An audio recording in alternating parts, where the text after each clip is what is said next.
താല്പര്യം ഉണ്ടാവുക. അവനവന്റെ കാര്യത്തിലേക്ക് ശ്രദ്ധ വരാറില്ല. അതുപോലെ തന്നെയാണ് എനിക്കും. ശരിക്കും പറഞ്ഞാൽ ഈ പണം, അതേപോലെ അധികാരം, സെക്സ്, ഇത് ആർക്കെങ്കിലും മടുക്കുമോ എന്ന് എനിക്കറിയില്ല. എനിക്കെന്തായാലും മടുക്കില്ല.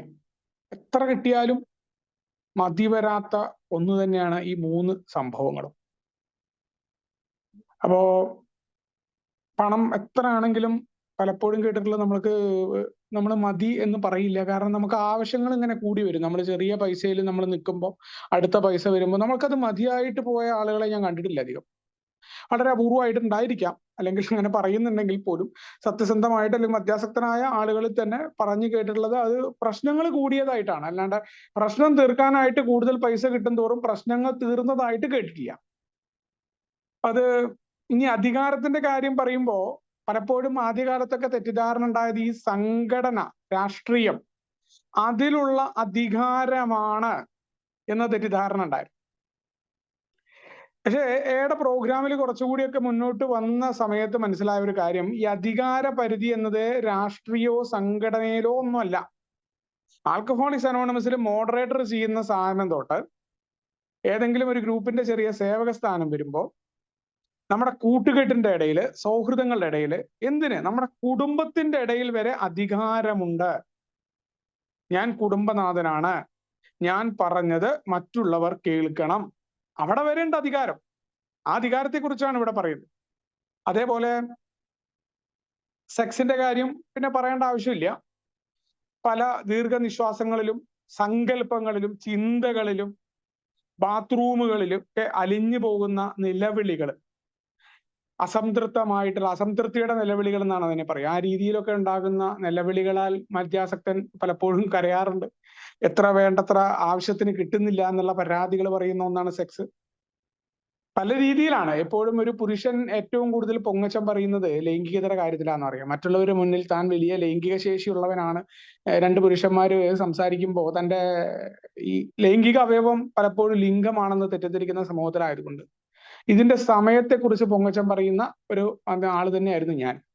അപ്പൊ അവിടങ്ങളിലൊക്കെ ഇത് എത്രയാണെങ്കിലും ഇത് മതിയാവില്ല. നമ്മൾ പറയില്ലേ, കട്ടെടുത്ത് കഴിക്കുന്ന പോലെ ഇതിനോടുള്ള സാധനം ഉള്ളിൽ ഇങ്ങനെ സൂക്ഷിക്കുക, ഓമനിച്ച് കൊണ്ടടക്കുക ഈ സംഭവം. അപ്പൊ ഇതെല്ലാം ഇവിടെ പറയാൻ പോകുന്നത് ഈ മൂന്ന് ഘടകങ്ങളും പ്രത്യക്ഷമായിട്ടോ പരോക്ഷമായിട്ടോ ഒരു ആൽക്കഹോളിക്കായ എൻ്റെ സുബോധ ജീവിതത്തിൽ വലിയ ബന്ധമുണ്ടായിരുന്നു. പലപ്പോഴും മദ്യാസക്തി രോഗമാണ് എന്നറിഞ്ഞിട്ടും വലിയ രീതിയിൽ എൻ്റെ ജീവിതത്തെ ബാധിച്ചിട്ടും മദ്യം നിർത്തണം എന്ന് അത്യധികമായ ആഗ്രഹം ഉണ്ടായിട്ടും പലവിധ ശ്രമങ്ങൾ നടത്തിയിട്ടും എനിക്ക് നിർത്താൻ പറ്റാത്തതിന്റെ ഒരു പ്രധാന കാരണം, നമ്മൾ പറയും എയിൽ എത്തിയിട്ട് റിലാപ്സ് ആവേണ്ട കാര്യമില്ല, മദ്യാസക്തി രോഗമാണ് എന്നറിയുകയും നിർത്താൻ എനിക്ക് ആഗ്രഹം ഉണ്ടാവുകയും ചെയ്തുകൊണ്ട് എനിക്ക് നിർത്താൻ പറ്റിയിട്ടില്ല. പല ശ്രമവും നടത്തിയിട്ടുണ്ട്. ഇത് റിലാപ്സ് തന്നെയാണ്, പുനഃപതനങ്ങൾ തന്നെയാണ്. ആ പുനഃപതനത്തിന് വലിയ ഘടകമായിട്ട് ഈ പറയുന്ന മൂന്ന് ഘടകങ്ങളും മാറിയിട്ടുണ്ട്. അതെന്റെ സ്വഭാവത്തിന്റെ അടിസ്ഥാന സ്വഭാവങ്ങളിൽ ഈ മൂന്ന് കാര്യങ്ങളും കടന്നു വന്നിട്ടുണ്ട്. നമ്മുടെ ജന്മവാസനകളെയൊക്കെ നാലാമത്തെ പടിയിലേക്ക് കടന്നു വരുമ്പോഴാണ് ഇതെല്ലാം വേണ്ടതാണ്. ഈ മൂന്ന് ഘടകവും തെറ്റാണെന്നല്ല ഞാൻ ഇവിടെ പറഞ്ഞു വെക്കുന്നത്, മറിച്ച് ഇത് അമിതമായി പോവുകയും ഇത് സുബോധ ജീവിതത്തില് മദ്യം നിർത്തി മുന്നോട്ട് പോകുമ്പോൾ ഉണ്ടാവുന്ന കുഴപ്പം നമുക്കറിയാം. ആദ്യത്തെ പെഗ്ഗാ കുഴപ്പം, അവസാനത്തെ പെഗ്ഗാണ് കുഴപ്പം എന്ന ധാരണയിൽ നിന്ന് മാറി ആൽക്കഹോളിക്സ് അനോണിമസിന്റെ കൂട്ടായ്മയിലൂടെ സഞ്ചരിക്കുമ്പോൾ വീണ്ടും ഒരു കുടി ഉണ്ടാകാൻ ഈ മൂന്ന് ഘടകങ്ങളും കാരണമാകുന്നുണ്ട്. അപ്പൊ ഞാൻ അതിന്ന് രക്ഷപ്പെട്ട് ഇരിക്കുന്ന ഒരാളാണ്. അപ്പൊ ആ അനുഭവങ്ങൾ കൂടിയാണ് ഇവിടെ പറയുന്നത്. അപ്പൊ ഈ പണം എന്ന് പറയുന്നത് നമുക്കറിയാം, നമുക്ക് അല്ലാതെ ഏറ്റവും കൂടുതൽ നമ്മുടെ ഇന്നത്തെ സമൂഹം നിലനിൽക്കുന്നു, നമ്മൾ തന്നെ ഇപ്പൊ ഈ മീറ്റിംഗ് മുതൽ നമ്മുടെ പ്ലാറ്റ്ഫോം നിലനിൽക്കുന്ന ഒക്കെ പണം ഇല്ലാണ്ട് പറ്റില്ല. അപ്പൊ പണം വളരെയധികം വേണം. ആവശ്യം ഉള്ളതിന് പണം വേണം എന്ന് തന്നെയാണ് ആയാലും പറയാറുണ്ട്. നമ്മൾ പണം ഉണ്ടാക്കലില്ല എന്ന് പറഞ്ഞുകൊണ്ടുള്ള പ്രവർത്തനങ്ങളൊന്നുമല്ല. പക്ഷേ പലപ്പോഴും ഈ പണം എന്ന് പറയുന്നതിനെ മുഖ്യ മാനദണ്ഡമായിട്ട് നമ്മൾ സഞ്ചരിക്കുമ്പോൾ നമ്മൾ അടിസ്ഥാനപരമായ പല കാര്യങ്ങളിൽ നിന്നും നമ്മൾ തെന്നിപ്പോവും. അതുണ്ടാക്കാനുള്ള തന്ത്രപ്പാടിൽ നമ്മുടെ സുബോധത്തിന് ഭീഷണിയായിട്ട് വരികയാണ്. അത് എന്നെ സംബന്ധിച്ചിടത്തോളം എൻ്റെ കഥ തുടങ്ങുന്നത് തന്നെ ഈ പണം എന്ന് പറയുന്നതിന്റെ വലിയ വിലയൊന്നും അറിയാതെ 15 രൂപയ്ക്ക് ഉടുപ്പി ഹോട്ടലിൽ, ചെർപ്പളശ്ശേരിയിൽ ഉടുപ്പി ഹോട്ടലിൽ ഊണ് കിട്ടുന്ന കാലത്ത് ഈ 15 രൂപ എന്റെ കയ്യിലില്ല. ഞാൻ കോളേജിൽ പഠിക്കുന്ന കാലത്ത് കോളേജിൽ പോകുമ്പോൾ ബസ്സിന് പോകാനുള്ള കൃത്യ പൈസ എനിക്ക് തരിക. രാവിലെ അച്ഛന്റെ വണ്ടിയിലാണ് പോയാ. ആ സമയത്ത് വേറെ വല്ല കൂട്ടുകാരും പല സാഹസ പ്രവർത്തികളും നമ്മൾ ചെയ്തിരുന്നത് ഈ 15 രൂപയ്ക്ക് വെജിറ്റേറിയനാണ് ഞാൻ അന്ന്. എനിക്ക് ആ ഉടുപ്പി ഹോട്ടലിൽ ഊണ് ഭയങ്കര ഇഷ്ടം. അത് കഴിക്കാൻ വേണ്ടിയിട്ടായിരുന്നു. അങ്ങനെ പണം കൈകാര്യം ചെയ്യാത്ത ഞാൻ 18ാമത്തെ വയസ്സിൽ ദുബായിലേക്ക്, 2003 ആദ്യം അബുദാബിയിലാണ് പോകുന്നത്, UAE പോകുമ്പോൾ അന്ന് സീറോ ബ്രാൻഡിന്റെ ഷർട്ട്, ഒരു 400 രൂപയുടെയൊക്കെ ഷർട്ട് എടുക്കുന്നത് എന്റെ ജീവിതത്തിൽ ആദ്യമാണ്. 400 അല്ല, 250 അങ്ങനെ എത്രയാണ് അന്നത്തെ കാലത്ത്, 2003. ഈ ഒരു കാലഘട്ടത്തില് പണം കൈകാര്യം ചെയ്തിട്ട് ഒരു പരിചയമില്ലാത്ത ഞാൻ ഗൾഫ് പോയി. ഗൾഫ് പോയത് എനിക്ക് ഇന്നും ഓർമ്മയാണ്. ആ പോകുന്നതിന് മുന്നേ വീടിന്റെ കിഴക്കോറം എന്ന് പറയുന്ന സ്ഥലത്ത് അമ്മ അങ്ങനെ പിറ്റേ ദിവസം കോഴിക്കോട് എയർപോർട്ട് വഴിയാണ് ഞങ്ങൾ പോകുമ്പോൾ കൊണ്ടുപോകാനുള്ള ഉള്ളിച്ചമ്മന്തി ഇങ്ങനെ അരച്ചുകൊണ്ടിരിക്കുകയാണ് അമ്മിക്കല്ല. അപ്പൊ അമ്മയോട് ഇരുന്നിട്ട് അച്ഛൻ എത്ര കടമുണ്ട്, ഈ കടങ്ങൾ ഞാൻ തീർക്കാം എന്നൊക്കെ വലിയ സ്വപ്നങ്ങൾ കണ്ടുകൊണ്ടിരുന്ന ഒരു 18 വയസ്സുകാരൻ പൈസ ഉണ്ടാക്കാനാണ് ഗൾഫിൽ പോയത്. പക്ഷെ എനിക്ക് പണം കൈകാര്യം ചെയ്യാനായിട്ട് എനിക്ക് അറിയില്ലായിരുന്നു എന്നുള്ളതാണ് വാസ്തവം. അതിന്റെ വിലയെക്കുറിച്ച് നേരത്തെ പറഞ്ഞ പോലെ യാതൊരു തരത്തിലും ബോധമില്ലാതെ ഈ പണം, ഇതിനെക്കുറിച്ച് അറിവില്ലെങ്കിൽ ഈ പണത്തിന്റെ ഒരു കുഴപ്പം എന്ന് പറഞ്ഞാൽ പണം കയ്യിൽ ഇങ്ങനെ വരും, ഇത് കയ്യിൽ നിൽക്കില്ല. ഈ കുരങ്ങന്റെ കയ്യിലെ പൂമാലയുടെ കാര്യം പറയും. കാരണം കുരങ്ങൻ അറിയില്ല ഇത് പൂമാലയാണ്, ഇതിന് മണമുണ്ട്, ഇത് ആളുകളുടെ കഴുത്തിലിട്ടാൽ ഭംഗി ഉണ്ടാവും എന്ന് കുരങ്ങൻ അറിയില്ല. അതേപോലെയാണ് ഇത് കൈകാര്യം ചെയ്യാൻ പറ്റാത്ത ഞാനെന്ന മദ്യാസക്തന്റെ കുഴപ്പം എന്നുള്ളതാണ്. അപ്പൊ അത് മദ്യം കടന്നു വരുന്നതിന് മുന്നേ തന്നെ ഇത്തരം പ്രശ്നങ്ങളുണ്ട്. ഞാനൊന്നും കുടിച്ചിട്ടില്ല. പ്രത്യേകിച്ച് അച്ഛന്റെ കുടി വലിയ പ്രശ്നം, അല്ലെങ്കിൽ അച്ഛന്റെ കുടി മറ്റുള്ളവർ പറഞ്ഞതുകൊണ്ട് ഇനി കുടിക്കില്ല എന്നുള്ള പ്രതിജ്ഞകളും, കുടുംബത്തെ രക്ഷപ്പെടുത്തണം, വീടിന്റെ ആധാരം എടുക്കണം എന്നൊക്കെ പറഞ്ഞുകൊണ്ടാണ് ഗൾഫിലേക്ക് പോകുന്നത്. ഈ അനിയന്ത്രിതമായ ജീവിതം, വല്ലാത്ത അനിയന്ത്രിതാവസ്ഥ പല കാര്യങ്ങളിൽ എനിക്ക് അന്ന് മുതലേ ഉണ്ട്. അവിടെ അന്ന് മുതൽ തന്നെ പണത്തെ കൈകാര്യം ചെയ്യാനായിട്ട് എനിക്ക് അറിയില്ല എന്നൊക്കെ ഞാൻ പിന്നീട് പ്രോഗ്രാമിൽ ഈ പറയുന്ന രീതിയിലൊക്കെ മനസ്സിലാക്കിയിട്ടുണ്ട്. ഇതിനൊക്കെ പുറമെ എന്റെ സ്വഭാവത്തിന്റെ ഭാഗമായിട്ട് അന്ന് തന്നെ, അല്ലെങ്കിൽ ചെറുപ്പത്തിലേ കടന്നു വന്നതും പല രീതിയിൽ എന്റെ കോംപ്ലക്സുകളൊക്കെ ഉണ്ടാക്കിയെടുത്തിട്ടുള്ള എന്റെ ധാർഷ്ട്യം, എന്റെ ധിക്കാരം, എന്റെ അഹങ്കാരം, കോംപ്ലക്സ്, ഇതൊക്കെ കൂടിയിട്ടാട്ടോ ഈ ധാർഷ്ട്യം. നമ്മൾ പറയാറുണ്ട് ഈ ഭീതി, മറ്റുള്ളവരെ ആക്രമിക്കുക, അവരെ തെറി വിളിക്കുന്നുണ്ടെങ്കിൽ ഏറ്റവും വലിയ ഭീരുവാണ് അത്ര തെറി വിളിക്കുന്നത്. അതിലും വലിയ ഭീരുവാണത്രേ തെറി വിളിക്കഴിഞ്ഞ് പറയാൻ അഭിപ്രായം ഇല്ലാത്തവനെ കൈ ഉയർത്തി തല്ലാൻ ഞാൻ നിൽക്കുന്നുണ്ടെങ്കിൽ വളരെ വലിയ ഭീരുവെന്നാണ് പറഞ്ഞിട്ടുള്ളത്. അപ്പൊ ഇങ്ങനത്തെ സ്വഭാവമുള്ള അത്ര വലിയ പേടിത്തൊണ്ടനായ ഞാൻ ഈ പറയുന്ന, അതുകൊണ്ടാണ് മറ്റുള്ളവരെ ആക്രമിക്കാനും വലിയ പ്രശ്നങ്ങൾക്കൊക്കെ നിൽക്കുന്നതെന്ന് ബോധ്യാക്കി തന്നാട്ടോ. ഇതെല്ലാം ഉള്ള ഞാന് അതിന്റെ കൂട്ടത്തില് കൂടി കടന്നു വരികയാണ്. ഓൾറെഡി അനിയന്ത്രിതമായ ജീവിതം, അതിലേക്ക് മദ്യം കടന്നു വരുന്നു. മദ്യം കടന്നു വരുന്നത് തന്നെ ഒരു കണക്കിന് ഈ അനിയന്ത്രിതമായ പല അവസ്ഥകളെയും, പലപ്പോഴും പറയാറുണ്ട് ഈ ബൈപ്പോളാർ തൊട്ടിട്ട് ഉള്ള പല രോഗങ്ങളും എനിക്കൊക്കെ ഉണ്ടായിരുന്നു. അത് കൈകാര്യം ചെയ്യാൻ, സന്തോഷം കൈകാര്യം ചെയ്യാനോ അല്ലെങ്കിൽ വിഷമം കൈകാര്യം ചെയ്യാനോ എനിക്കറിയില്ല. അവിടെ ഈ കുടി തുടങ്ങി. ഈ കുടി ഒരു ഭീകരമായ ഒരു അവസ്ഥയിലേക്കൊക്കെ എത്തി തുടങ്ങിയ വളരെ പെട്ടെന്ന് തന്നെ ഇങ്ങനെ പതുക്കെ വളർന്നുകൊണ്ടിരിക്കുന്ന രോഗമാണ്. ആദ്യമൊക്കെ നമ്മളിപ്പോ ഈ അനുഭവങ്ങൾ പറയുമ്പോൾ പലരും വിചാരിക്കുമോ വളരെ പെട്ടെന്ന് ഭയങ്കര കുടി, അങ്ങനൊന്നുമല്ല. സാധാരണ മനുഷ്യര് കുടിക്കുന്ന പോലെ തന്നെ ചെറിയ രീതിയിലൊക്കെ തുടങ്ങി കൂട്ടുകാരുടെ ഒപ്പം പോയിട്ടാണ് വലിയ കുടിയായത്. പക്ഷെ ഒരു മദ്യാസക്തനായതിനു ശേഷം വലിയ ആ കുടികൾ തുടങ്ങിയപ്പോ എനിക്ക് ഉണ്ടായ ഒരു സ്വഭാവം, 6 മാസം കുടിക്കാതിരിക്കും ഞാൻ. അപ്പോഴേക്കും ഞാൻ മദ്യാസക്തി രോഗമാണെന്ന് അറിഞ്ഞിട്ടുണ്ട്. വലിയ കുഴപ്പങ്ങൾ എന്റെ ജീവിതത്തിൽ ഓരോ കുടിയും, ഈ 6 മാസം കഴിഞ്ഞുണ്ടാകുന്ന ഓരോ കുടിയും എനിക്ക് ഡാമേജുകൾ ഉണ്ടാക്കുന്നുണ്ട്, സാമ്പത്തികമായിട്ടും മറ്റു പല. അതിൽ ഏറ്റവും പ്രധാനപ്പെട്ട ഒരു കാര്യമാണ് ഞാൻ പറയുന്നത്. ഈ 10 ദിവസത്തെ കുടി മദ്യം കുടിച്ചിട്ടല്ല എന്റെ പൈസ പോയിട്ടുള്ളത്. ആ ഒരു എന്റെ അനിയന്ത്രിത ജീവിതത്തിലെ സ്വഭാവങ്ങളും അതിലൊരു ഘടകമായിട്ട് മദ്യാസക്തി മൂലമുണ്ടായ സ്വഭാവങ്ങൾ കാരണമായിട്ടുണ്ട്. അതിലൊരു സംഭവം എന്ന് പറഞ്ഞു കഴിഞ്ഞാൽ, ഈ ഞാൻ ഒരു ദിവസം എന്റെ ജോലിയൊക്കെ വലിയ പ്രശ്നമായിട്ടിരിക്കുകയാണ് ഒരു കമ്പനിയിൽ. അല്ലാത്ത പ്രതിസന്ധി അനുഭവിക്കുന്നുണ്ട്. ആ പ്രതിസന്ധി സമയങ്ങളിലും ഈ പ്രതിസന്ധിയുടെ പേര് പറഞ്ഞിട്ടും അതിലെ ആളുകളെ കുറ്റം പറഞ്ഞുകൊണ്ടിട്ടും ഒക്കെ കുടിക്കുക എന്നല്ലാതെ വേറൊന്നും ചെയ്യാൻ പറ്റാത്തൊരവസ്ഥയാണ്.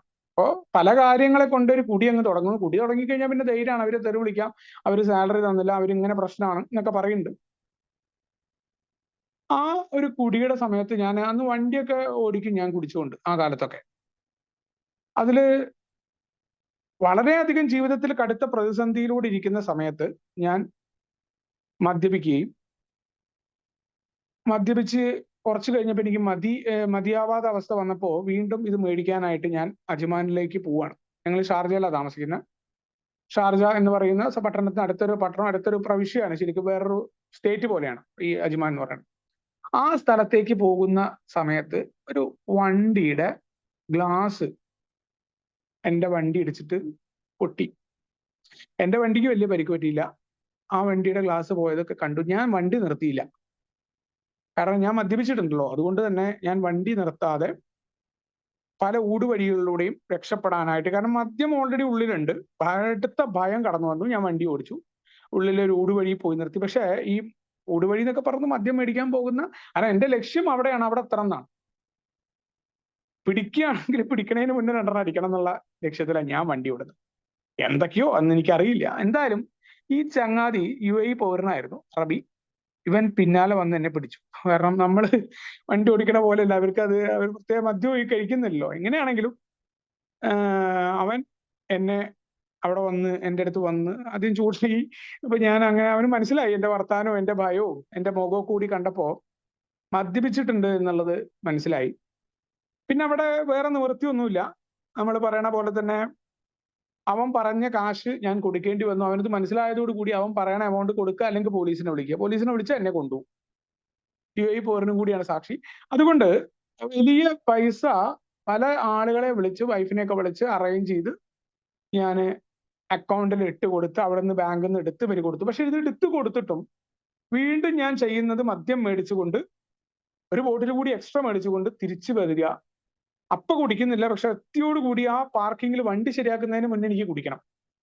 ഇങ്ങനെ ബോധമില്ലാതിരിക്കുന്നതിന്റെ അന്ന് എനിക്കൊരു കോള് വന്നു. എനിക്ക് ഒരു ഇന്റർവ്യൂ, എൻ്റെ ഒരു കൂട്ടുകാരൻ കൂടി ഇവിടെ ജോലിയുടെ പ്രശ്നമായിട്ടിരിക്കുകയാണ്, അത് സെറ്റ് ചെയ്തിരിക്കുക. അപ്പോഴേക്കും ഞാൻ വലിയ രീതിയിൽ കടം പൈസ മേടിച്ചിട്ടുണ്ട്. അപ്പോ ഇതിന്റെ വിഷമങ്ങളൊക്കെ വേറുള്ളവരോട് പറഞ്ഞുകൊണ്ടിരിക്കുമ്പോഴാണ് ഇന്റർവ്യൂ വരുന്നത്. അപ്പൊ പിന്നെ കുറച്ച് സന്തോഷമായി. ഈ സന്തോഷവും പിന്നെ കുടിച്ചുകൊണ്ടാണ് തീർക്കുന്നത്. പിന്നെ ഈ കഴിഞ്ഞ കമ്പനീനെ കുറ്റം പറയുക, പുതിയ കമ്പനിയുടെ മഹത്വം പറയുക, ഒന്നും അറിയില്ല. ആ ഒരു കടത്തം വൈഫിനോടൊക്കെ, അപ്പൊ വൈഫൊന്നും മിണ്ടിയില്ല. പുതിയ കമ്പനി ജോലിയൊക്കെ വരാൻ പോവുകയാണെന്നും, അല്ലെങ്കിൽ ആദ്യ കാലത്തൊക്കെ അവരിങ്ങനെ കുറെ സഹിക്കുമല്ലോ. ഞാൻ ആ ബോധമില്ലാതെ കടന്നുറങ്ങുന്നു. രാവിലെ എഴുന്നേറ്റ് തല പൊങ്ങുന്നില്ല. അപ്പൊ അതൊക്കെ അങ്ങനെ ഓർമ്മകളൊക്കെ വന്നു. എന്നിട്ട് ഈ വണ്ടി തന്നെ എടുത്തിട്ട് ഞാൻ 1.5 മണിക്കൂറോളം ഏകദേശം ട്രാവലുണ്ട്. ജബലല്ലി എന്ന് പറഞ്ഞ സ്ഥലത്താണ്, DIC എന്ന് പറയും. അവിടേക്ക് ഒരു 3/4 ഗ്ലാസ് കള്ള് ഒഴിച്ചിട്ടാണ് പിന്നെ വണ്ടി ഓടിക്കുന്നത് രാവിലെ തന്നെ. കാരണം എല്ലാവരും പറയുന്ന പോലെ തന്നെ ഒരെണ്ണം അങ്ങ് വിട്ടാൽ ഈ എല്ലാ ഹാങ് ഓവർ മാറുന്നുള്ള വിഡ്ഢിത്തം നിറഞ്ഞ ചിന്താഗതിയുടെ ആള് തന്നെയാണ് ഞാൻ. അതുകൊണ്ട് തന്നെ ഇത് കുടിച്ചാൽ ഇതിന്റെ പ്രശ്നങ്ങൾ കൂടുകയും, ഇതിനോടുള്ള ഇത് ഒന്ന് ആലോചിക്കണം, വളരെയധികം സാമ്പത്തികമായിട്ടുള്ള പ്രതിസന്ധികളിലൂടെ കടന്നു പോകുന്നു. സാലറി ഇല്ല, ജോലി എന്ത് ചെയ്യണമെന്ന ഭാവിയെ കുറിച്ച് അനിശ്ചിതത്വം നിൽക്കുന്നു, ഭാര്യയ്ക്ക് ജോലിയില്ല. ആ സമയത്താണ് ഞാൻ ഇന്റർവ്യൂവിന് പോകുന്നത് മദ്യം കുടിച്ചിട്ടാ. വളരെ ജീവിതത്തിലെ പ്രധാനപ്പെട്ട മുഹൂർത്തം നിൽക്കുന്ന സമയം. അപ്പോ മദ്യാസക്തനെ സംബന്ധിച്ചിടത്തോളം എന്തും മദ്യം കഴിച്ചിട്ട് നേരിടാം എന്ന ചിന്താഗതിയാണ്. ബാക്കി ഒരു സംഭവം ഇല്ല എന്നുള്ളതിനാണ് ഞാൻ ഈ കഥ പറഞ്ഞത്. അപ്പോ അവിടെ ചെന്ന് എന്തോ ഭാഗ്യത്തിന് ഇദ്ദേഹം മദ്യം കഴിക്കാത്ത ആളായതുകൊണ്ടും, അവിടുത്തെ ഓപ്പറേഷൻ മാനേജറാണ് എന്നെ ഇന്റർവ്യൂ എടുക്കുന്നത്, അധികം ഒന്നും സംസാരിക്കാത്ത ഈ കൂട്ടുകാരുടെ കെയർ ഓഫിലായതുകൊണ്ടും എന്റെ CV നോക്കിയത് കൊണ്ട് വലിയ ഇന്റർവ്യൂ ഒന്നും ഉണ്ടായില്ല. ആ കമ്പനിയൊക്കെ എനിക്ക് നടന്ന് കാണിച്ചു തന്നു. ഞാൻ അതിന്റെ ഡിവിഷന്റെ മാനേജറായിട്ടാണ് പോകുന്നത്. അതിന്റെ കാര്യങ്ങളൊക്കെ എല്ലാം മൂണ്ട് കേട്ടു. എന്റെ ഉള്ളിൽ ഭയമൊക്കെ ഉണ്ട്, സ്പ്രേ ഒക്കെ അടിച്ചിട്ടുണ്ട്.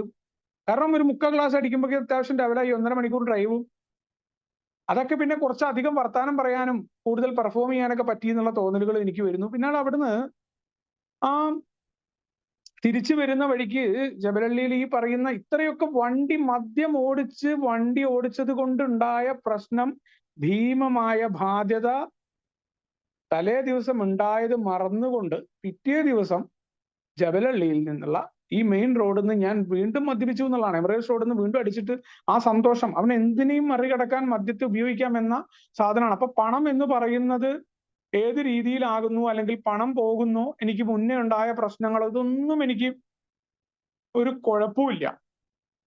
അത് ഇതെല്ലാം കഴിഞ്ഞ് ഈ മദ്യം ഇറങ്ങാൻ വേണ്ടി പിന്നീട് വളരെ കഷ്ടപ്പാടാ. 3 ദിവസത്തെ ആ ഛർദിയും മറ്റ് എല്ലാ തരത്തിലുള്ള പ്രശ്നങ്ങളിലൂടെ കടന്നുപോയി. വളരെയധികം ബുദ്ധിമുട്ട്. കാരണം ഈ രീതിയിൽ എനിക്ക് പണിയെടുക്കാൻ പറ്റില്ല എന്നറിയാം. പിന്നെ വീണ്ടും തിരിച്ച് ഞാൻ ആ കമ്പനിയിലെ ഡ്യൂട്ടിയൊക്കെ തുടങ്ങി. കാരണം പിന്നെ അത് ഇറങ്ങിക്കഴിഞ്ഞാൽ ഭയങ്കര ആഗ്രഹവും ജീവിതത്തെ തിരിച്ചു പിടിക്കാനുള്ള രീതിയാണ്. അവിടെയാണ് എന്റെ സ്വഭാവത്തിലെ പ്രധാനമായിട്ട് രൂപപ്പെട്ടു വന്ന കുഴപ്പങ്ങൾ. ഈ മദ്യം മാറ്റി നിർത്തി, മദ്യം കൂടി നിർത്തി, ജീവിതത്തെ നല്ല രീതിയിൽ പോണം, ഇനി കുടിക്കില്ല എന്ന ചിന്താഗതി ഉണ്ട്. കാരണം ഈ അനുഭവങ്ങളൊക്കെ വളരെയധികം മോശമാണ്. നിസാരമായിട്ടൊരു വണ്ടി ഇടിച്ചിട്ട് ഇത്രയധികം പൈസ ലക്ഷങ്ങൾ പോവാൻ കാരണം എന്റെ മദ്യപാനാണ്. ഇനി ഞാൻ ഒരു കാരണവശാലും വണ്ടി ഓടിക്കില്ല, അല്ലെങ്കിൽ കുടിക്കില്ല. ആദ്യം പറയുന്നത് കുടിക്കില്ല എന്നാട്ടോ, പിന്നീടാണ് വണ്ടി എടുക്കില്ല എന്നുള്ള രീതിയിലേക്കൊക്കെ മാറ്റുന്നത്. പിന്നെയും ഞാൻ വണ്ടി ഓടിച്ചിട്ടുണ്ട്. ഇത് എന്തുണ്ടായാലും പഠിക്കാത്ത ആ സ്വഭാവമുണ്ട്. കാരണം മനഃപൂർവ്വം മറന്നു കളയുന്ന ആ ഒരു സംഭവം. ഇതിവിടെ ഇതെല്ലാം മറന്നുകൊണ്ട് വീണ്ടും ഈ പറയുന്ന നമ്മുടെ ബിലിന്റെ കഥയിൽ പറഞ്ഞ പോലെ നമ്മുടെ വഴിത്താരയിലേക്ക് എല്ലാം, ആ കാർപ്പറ്റിലേക്ക് ഇതെല്ലാം കടന്നു വരുന്നു. കുപ്പികളും ഇത് പറഞ്ഞ പോലെ തന്നെ നമ്മുടെ സ്വഭാവങ്ങളാണ്. ഏറ്റവും പഴയ ശീലങ്ങൾ ഉണ്ട്. പണത്തോട്, ഈ പണം കടം മേടിച്ച ആളുകൾ ഉണ്ടാവും. പല ആളുകളുടെ നിന്നും കടം മേടിച്ചിട്ടുണ്ട്. ഇവരെ മനഃപൂർവ്വം മറന്നു കളയും. കടം ഇങ്ങോട്ട് കിട്ടാനുള്ളത് ഓർക്കുന്ന പോലെയല്ല, നമ്മൾ മേടിച്ച കടങ്ങൾ മറന്നു കളയും. അത് കൊടുക്കണ്ട എന്നുള്ള തീരുമാനം. ഈ കിട്ടുന്ന പൈസ കൊണ്ട് അപ്പോഴേക്ക് അടുത്ത പരിപാടികളും വേറെ പരിപാടികളും ഞാൻ ആസൂത്രണം ചെയ്യും. ഈ സാമ്പത്തിക അച്ചടക്കം എന്ന് പറയുന്ന കാര്യം എന്റെ അടുത്ത് കൂടെ പോയിട്ടില്ല എന്നല്ല, ഈ ആളുകളോടൊക്കെ കുറച്ചുകൂടി കടന്നുകൊണ്ട് ഈ കഷ്ടപ്പാടിന്റെയും ബുദ്ധിമുട്ടിന്റെയും കഥകൾ പറയുന്ന ഒരു സ്വഭാവം കൂടി എനിക്കുണ്ടായി. അപ്പൊ ഞാൻ ഓൾറെഡി നല്ല പ്രൊമോഷൻ കിട്ടിയിട്ട്, അല്ലെങ്കിൽ അടുത്ത ഒരു സാലറി ഹൈക്കിലാണ് വേറെ കമ്പനിക്ക് മാറിയിട്ടുള്ളത്. എന്നിട്ടും എന്റെ പ്രശ്നം തീരുന്നില്ല. ഈ കഷ്ടപ്പാടിന്റെയും കഥനത്തിന്റെയും കഥ പറയുന്ന പോലെ തന്നെ എന്റെ അവസ്ഥ എന്താ ഉണ്ടാവുന്നത്? സാലറി വരുന്നു, ഈ സാലറി വേറെ സൈഡിൽ കൂടെ ഇങ്ങനെ ബാങ്കുകളിൽ നിന്ന് പോകണമെന്ന് മാത്രം കാണാൻ പറ്റും അക്കൗണ്ടിൽ. കൂടുതൽ ബാധ്യതകൾ കടന്നു വരുന്നു. അപ്പോ ആരെങ്കിലും ബുദ്ധിമുട്ടിക്കുന്ന ആളുകൾക്ക് മാത്രം തിരിച്ചു കൊടുക്കുക. അത് ഒരുവിധ ആളുകളൊന്നും ബുദ്ധിമുട്ടിക്കാറുണ്ടായിരുന്നില്ല, അപ്പൊ അവർക്കൊന്നും തിരിച്ചു കൊടുക്കില്ല. ഈ ബാങ്കുകൾ അല്ലെങ്കിൽ പ്രശ്നം ഉണ്ടാകുന്ന ഭാഗങ്ങളിൽ മാത്രം കൊടുക്കുക. ഇതൊരു പൊതുവായ സ്വഭാവമായിട്ട് കടന്നു വന്നിട്ടുണ്ട്. അപ്പൊ ഈ ഒരു സ്വഭാവം, പൈസ ഉണ്ടാക്കുകയാണെങ്കിൽ പൈസ ഉണ്ടാക്കാനായിട്ട് പോകുന്നു. ആ ഉണ്ടാക്കുന്ന സമയത്ത് എന്താ ചെയ്യുന്നത്? മറ്റു കാര്യങ്ങളും ഉണ്ടാക്കി വെച്ചിട്ടുള്ള സംഭവങ്ങളും തീർക്കാത്ത ഒരു സ്വഭാവമുണ്ട്. അപ്പൊ ഇത് ഒരു സ്വഭാവ രീതിയായി മാറിയ ഞാൻ ആൽക്കഹോളിക്സ് അനോണിമസിന്റെ കൂട്ടായ്മയിലെത്തി. ഇത് ഞാൻ ഒരു ഉദാഹരണം പറഞ്ഞതാണ്. ഇങ്ങനെ എത്തിയ ഒരു സ്വഭാവത്തിന്റെ രീതിയായ ഞാൻ ആൽക്കഹോളിക്സ് അനോണിമസിൽ വന്നാലും കുടി നിർത്തിയത് മാത്രമേ ഉള്ളൂ. എന്റെ സ്വഭാവം അവിടെ ഉണ്ടല്ലോ. ഇപ്പൊ ഞാൻ അവസാന കാലത്ത് എത്തുന്നതിന് മുന്നേ നാട്ടിലായതുകൊണ്ടും ഈ ദുബായിലുള്ള ബന്ധം എനിക്ക് നാട്ടിലില്ലായിരുന്നു. ഇത്രയും വർഷം, 16 വർഷം നാട്ടിൽ വിട്ടുനിന്ന് വളരെ ചെറിയ ലീവിനെ ഞാൻ നാട്ടിൽ പോകാറുണ്ടായിരുന്നുള്ളൂ പണ്ട്. അതുകൊണ്ട് നിന്ന് വ്യക്തികളുടെ അടുത്ത് നിന്ന് കിട്ടില്ല. പിന്നെ കുറച്ച് പേര് മാത്രമാണ് എന്റെ പറ്റിക്കൽ. എനിക്ക് കൃഷി ഇറക്കാൻ പറ്റിയിട്ടുള്ളൂ. ഈ കടം മേടിക്കുന്ന കൃഷി ഉണ്ടല്ലോ, അത് അധികം വില പോയിട്ടില്ല നാട്ടില്. അപ്പൊ അവിടെ ആ കൃഷി നടന്നിട്ടില്ല.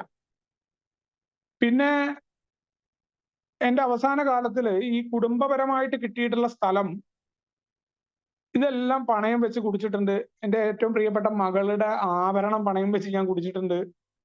പിന്നെ കുറച്ച് വ്യക്തികൾ എന്നൊക്കെ പറയുന്നത് കമ്പനിയിൽ ജോലി ചെയ്തിരുന്ന സ്റ്റാഫാണ്. അവർക്ക് പിന്നെ കമ്പനി തന്നെ സെറ്റ് ചെയ്തിട്ടുള്ളതുകൊണ്ട് വലിയ പ്രശ്നങ്ങളൊന്നും ഉണ്ടായിട്ടില്ല.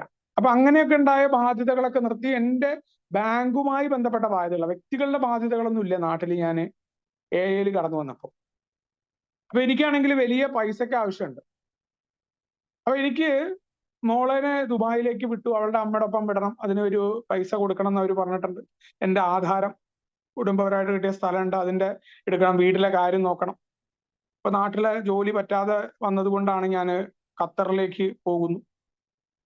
പക്ഷെ ഈ ഖത്തറിലേക്ക് എത്തുമ്പോൾ നാട്ടിൽ ഞാൻ പറഞ്ഞില്ല, 500 രൂപയുടെ ജോലി ഏലൊന്നും ഇല്ലാതെ കൂട്ടായ്മയിലേക്ക് കയറി വന്ന എനിക്ക് 500 രൂപ സാലറിയിൽ നിന്ന് ലക്ഷങ്ങൾ സാലറി ആയപ്പോഴും എന്റെ പ്രശ്നങ്ങള്, സാമ്പത്തിക പ്രശ്നങ്ങൾ തീർന്നിട്ടും ഈ പറയുന്ന പല പ്രശ്നങ്ങളും തീരുന്നില്ല. അവിടെ എനിക്കൊരു കാര്യമുണ്ട്.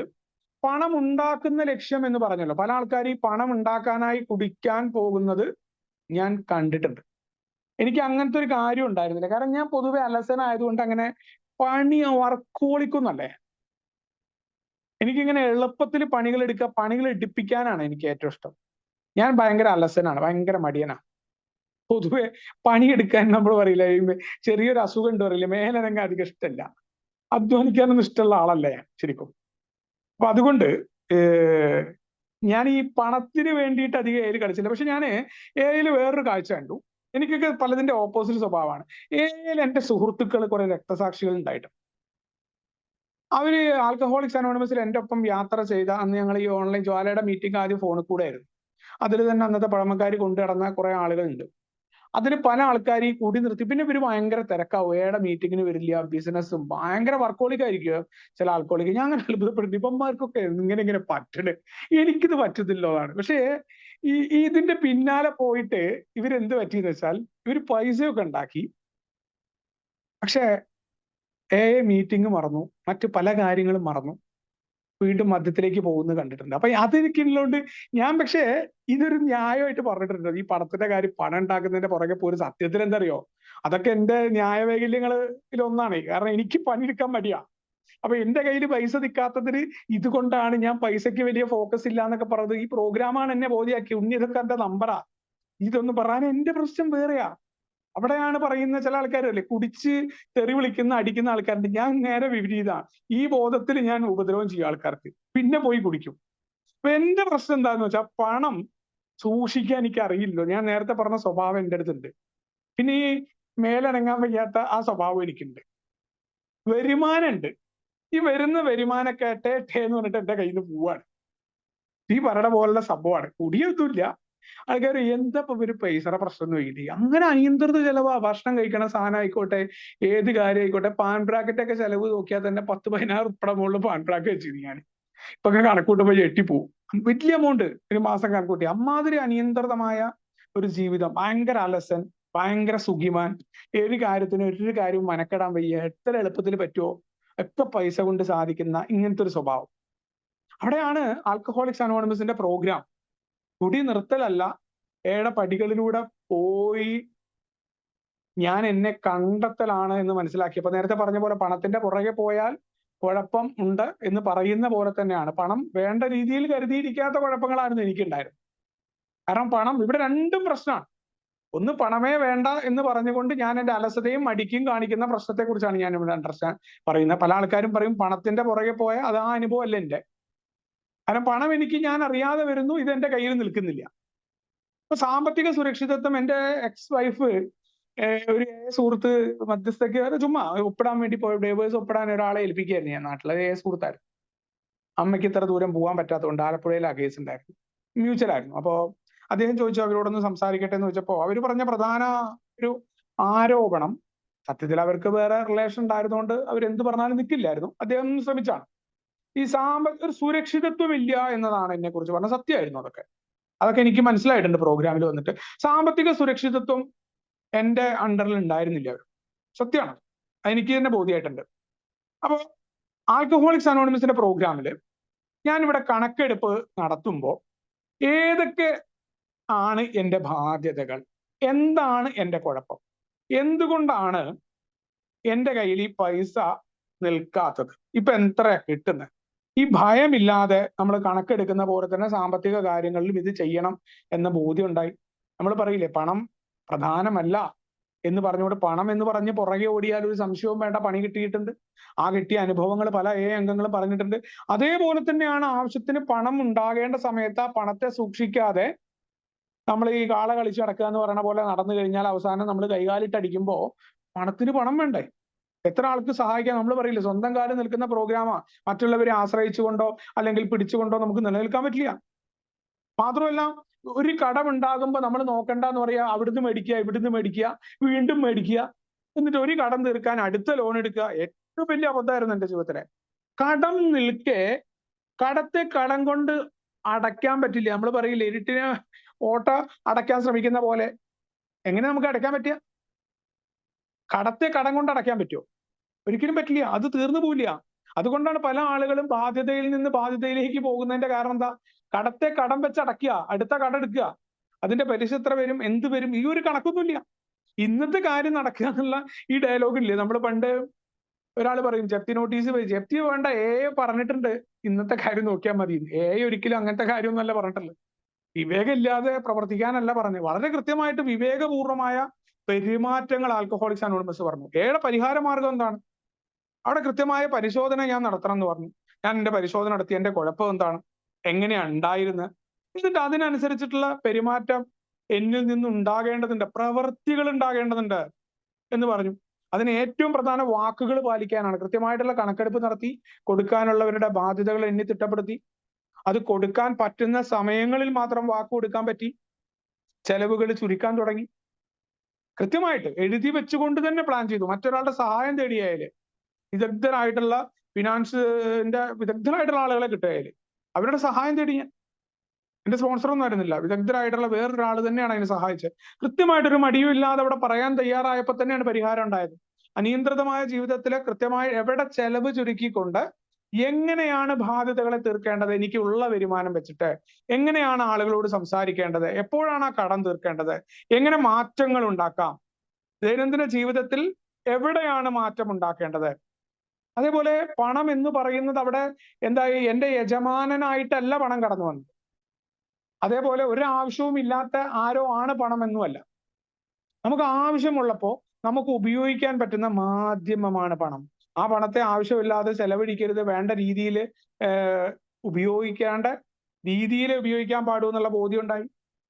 അതോടൊപ്പം തന്നെ ഇതെല്ലാം വേണമെങ്കിൽ ഏറ്റവും പ്രധാനം എന്താണ്, ആൽക്കഹോളിക്സ് അനോണിമസിന് ഞാൻ കൊടുക്കേണ്ട സമയം ഉണ്ടായിരുന്നു. ആ എക്ക് കൊടുക്കേണ്ട 2 മണിക്കൂർ സമയം, അത് ഏത് പ്രവൃത്തി ആയിക്കോട്ടെ, അതിൽ എനിക്കൊരു മാറ്റം ഉണ്ടായിരുന്നില്ല. അതോടൊപ്പം തന്നെ ഈ പണം ഉണ്ടാക്കാനായിട്ട് എന്റെ പൈസയുടെ പ്രശ്നങ്ങൾ തീർക്കാൻ തന്നെ എക്സ്ട്രാ പൈസ ഉണ്ടാക്കേണ്ട സമയം ഉണ്ടാവുമ്പോൾ പോലും ഞാൻ അലസത മാറ്റി, എന്റെ കുഴപ്പങ്ങൾ തിരിച്ചറിഞ്ഞു. ഈ പറഞ്ഞ അലസനാണ്, എയുടെ പ്രോഗ്രാം അതാണ്. നിനക്ക് എന്താണോ ദുർബലത അവിടെ നിന്നുകൊണ്ട് തുടങ്ങാനാ പറഞ്ഞത്. അങ്ങനെയാണെങ്കിൽ പരിഹാരമുണ്ട് എന്ന് പറഞ്ഞു. എന്റെ ഉറക്കം കൃത്യമാക്കി, കാരണം ഉറക്കം വേണം. ഉറക്കം ഇല്ലാതെ ഞാൻ കുറെ പ്രവർത്തിച്ചുകൊണ്ട് കാര്യമില്ല, കാരണം കൃത്യമായി പ്രവർത്തിക്കാൻ പറ്റില്ല. 7 മണിക്കൂറെങ്കിലും മിനിമം ഉറങ്ങണം എന്നാ പറഞ്ഞിട്ടുള്ളത്. ഫാമിലിയോട് കൊടുക്കേണ്ട സമയം, ഇന്നത്തെ സമയം ഇന്നേ കിട്ടൂ, കൃത്യമായിട്ട് ഫാമിലിക്ക് കൊടുക്കേണ്ട സമയം. ഇതെല്ലാം എന്താ ഉണ്ടായെന്ന് അറിയോ, ക്വാളിറ്റി ആയിട്ട് തന്നെ കൃത്യമായിട്ടുള്ള പണം കയ്യിൽ നിൽക്കാൻ തുടങ്ങി എന്നുള്ളത് മാത്രമല്ല, പ്രവർത്തിക്കുന്ന ഒരു ബോധ്യങ്ങളിലേക്ക് കടന്നു വന്നു. കാരണം പണമല്ല പ്രധാനം എന്ന ബോധ്യം എനിക്ക് കടന്നു വരികയാണ്. എന്നാൽ ആവശ്യത്തിന് പണം വേണം. ഇന്ന് ഈ ദിവസം എനിക്ക് എന്താണോ ഉള്ളത് അതുമായി സന്തോഷത്തോടു കൂടി നിൽക്കാൻ പറ്റിയാലേ എനിക്ക് ഭാവിയിൽ ആവശ്യത്തിന് പണം ഉണ്ടാകുന്നത് ഏതെന്ന ബോധ്യമാണ്. അപ്പൊ എനിക്കുള്ള കാര്യങ്ങളിൽ സാറ്റിസ്ഫൈഡ് ആയപ്പോൾ എന്റെ പ്രശ്നങ്ങൾ തീരാനും തുടങ്ങി, എനിക്ക് ആവശ്യത്തിനുള്ള പണവും കിട്ടാൻ തുടങ്ങി. അത് അത്ഭുതമായിട്ടൊന്നല്ല, അതിനുള്ള പ്രവൃത്തികളുണ്ട്. ഞാനത് പ്രതീക്ഷിക്കാതെ നിൽക്കുന്നു, ഞാൻ എന്തും ചെയ്യാൻ തന്നതിനാണ്. അതിന്റെ ഇടയിലൊക്കെ എന്റെ കൃത്യമായിട്ടുള്ള ലക്ഷ്യങ്ങളോടൊപ്പം തന്നെ അതിനെയൊക്കെ ഇനി സമ്പൂർണ്ണമായിട്ട് അത് നടന്നാലേ പറ്റൂ എന്നുള്ള ചിന്തകളൊന്നുമില്ല. നമ്മൾ പറയും, നമ്മുടെ ഉത്കർഷയെ കുറിച്ചൊക്കെ പറയും, എന്താവണം എന്നുള്ള ലക്ഷ്യം. അതൊക്കെ ആൽക്കഹോളിക്സ് അനോണിമസിന്റെ പ്രോഗ്രാമിലൂടെ മാറ്റമുണ്ടായി എന്നുള്ളതാണ്. ഇപ്പോ ഫെലോഷിപ്പിലെ എയുടെ പ്രവർത്തനങ്ങൾ വളരെ ഇമ്പോർട്ടന്റ് ആയിട്ട് മാറി എന്നുള്ളതും ഈ 24 മണിക്കൂറിൽ കൃത്യമായിട്ട് തന്നെ ഇപ്പൊ വേണ്ട കാര്യങ്ങൾ നടന്നു പോകും. പണം എന്ന് പറയുന്നത് നമ്മുടെ പരിചാരകനായിട്ട് നമുക്ക് ആവശ്യമുള്ള രീതിയിൽ ഉപയോഗിക്കേണ്ട വസ്തുവായിട്ട് ഇവിടെ പണം കടന്നു വരികയാണ്. പിന്നെ കുടുംബത്തിലെ പണം കൊണ്ട് നമുക്ക് പറയാം, പണം കൊണ്ട് സന്തോഷമൊക്കെ നേടാൻ പറ്റും. നമ്മൾ സന്തോഷമായിട്ടുള്ള അവസ്ഥയിലേക്ക് എത്തണം എന്നുള്ളതാണ്, പണം മാത്രമല്ല അവിടെ എന്നുള്ളതാണ്. അപ്പൊ അവിടെ സന്തോഷം എന്ന് കൊടുക്കേണ്ടത് എവിടെയാന്ന് വെച്ചാൽ ഭാവിയിലേക്ക് കരുതി വെച്ചുകൊണ്ടല്ല. കുട്ടികളുടെ പഠിത്തം ഞാൻ ത്യാഗം ചെയ്തു എന്നുള്ള കണക്ക് പറഞ്ഞിട്ടൊന്നും കാര്യമില്ല. ഇന്നലെ എനിക്ക് എന്റെ കുടുംബത്തിന്റെ ഒപ്പം മക്കളുടെ ഒപ്പം ജീവിക്കാൻ പറ്റാതെ ഭാവിയിൽ എന്റെ മകനും മകൾക്കും പഠിക്കണം, അവർക്ക് വേണ്ടി സേവ് ചെയ്യാന്നൊക്കെ പറഞ്ഞിട്ട് ഇന്നത്തെ ദിവസം കളയുന്നതിൽ അർത്ഥമില്ല എന്നതും ഈ പണവുമായി ബന്ധപ്പെട്ട പഠിപ്പിച്ച പാഠായിരുന്നു. ഇവിടെ ഇന്ന് ജീവിക്കുക എന്നുള്ളത് തന്നെയാണ് പ്രധാനം. എന്നാൽ വേണ്ട കാര്യങ്ങൾക്ക് വേണ്ട രീതിയിൽ മാറ്റുക. അപ്പൊ പണം എന്ന് പറയുന്നത് സന്തോഷത്തിനും സുരക്ഷിതത്വത്തിനും വേണ്ടിയിട്ടുള്ള ഒരു ഉപാധിയായിട്ട് മാറി. പണം നേടൽ പ്രധാനമല്ല എന്നുള്ള ബോധ്യം വന്നു. അപ്പൊ ജീവിതത്തിന്റെ ലക്ഷ്യം അതിനെ മാറ്റി നിർണ്ണയിക്കാൻ പണത്തിന്റെ കാര്യത്തിൽ ആൽക്കഹോളിക്സ് അനോണിമസിന്റെ പ്രോഗ്രാമിന് സാധിച്ചു എന്നുള്ളതാണ്. പിന്നെ രണ്ടാമത്തെ പോയിന്റ് അധികാരമാണ്. ഈ അധികാരം കുടിക്കുന്ന കാലത്ത് നേരത്തെ പറഞ്ഞ 10 ദിവസം ബോധമില്ലാതിരുന്നു എന്ന് പറയുമ്പോൾ പലപ്പോഴും ഈ കുടിയുടെ കാര്യത്തിൽ ഈ പറയുന്ന പണത്തിന്റെയൊക്കെ പ്രശ്നങ്ങൾ പോലെ തന്നെ പ്രധാനമായ ഒന്നായിരുന്നു എന്റെ സംഘടനാ പ്രവർത്തനങ്ങൾ, സാമൂഹ്യ സംഘടനാ പ്രവർത്തനം. അവിടെ എല്ലാം തന്നെ അധികാരം കടന്നു വരാറുണ്ട്. അത് അധികാരം അവിടെ മാത്രമല്ല, എൻ്റെ ഓഫീസിന്റെ ഉള്ളിലും എൻ്റെ കീഴിലുള്ള മാനേജർ അല്ലെങ്കിൽ തുല്യ നിലയിലുള്ള മാനേജേഴ്സിന്റെ ഇടയിലൊക്കെ അവര് എൻ്റെ മുകളിൽ നിൽക്കാൻ വരുന്നു. അവിടെയൊക്കെ പ്രശ്നം വരാറുണ്ട്. അധികാരം എല്ലാ സ്ഥലങ്ങളിലും വരാറുണ്ട്. കുടുംബത്തിന്റെ ഉള്ളിൽ പിന്നെ എക്സ് വൈഫ് ഒന്നും അധികം സംസാരിക്കാതെ ഞങ്ങൾ തമ്മിൽ കമ്മ്യൂണിക്കേഷൻ ഒന്നും ഇല്ലാത്തതുകൊണ്ട് വലിയ പ്രശ്നങ്ങൾ വരാറില്ല. അവിടെയും ഞാൻ അധികാരത്തിൽ തന്നെയായിരുന്നു വാശി പിടിച്ചതും അവരെ ചീത്ത വിളിക്കുന്നതും ഒക്കെ.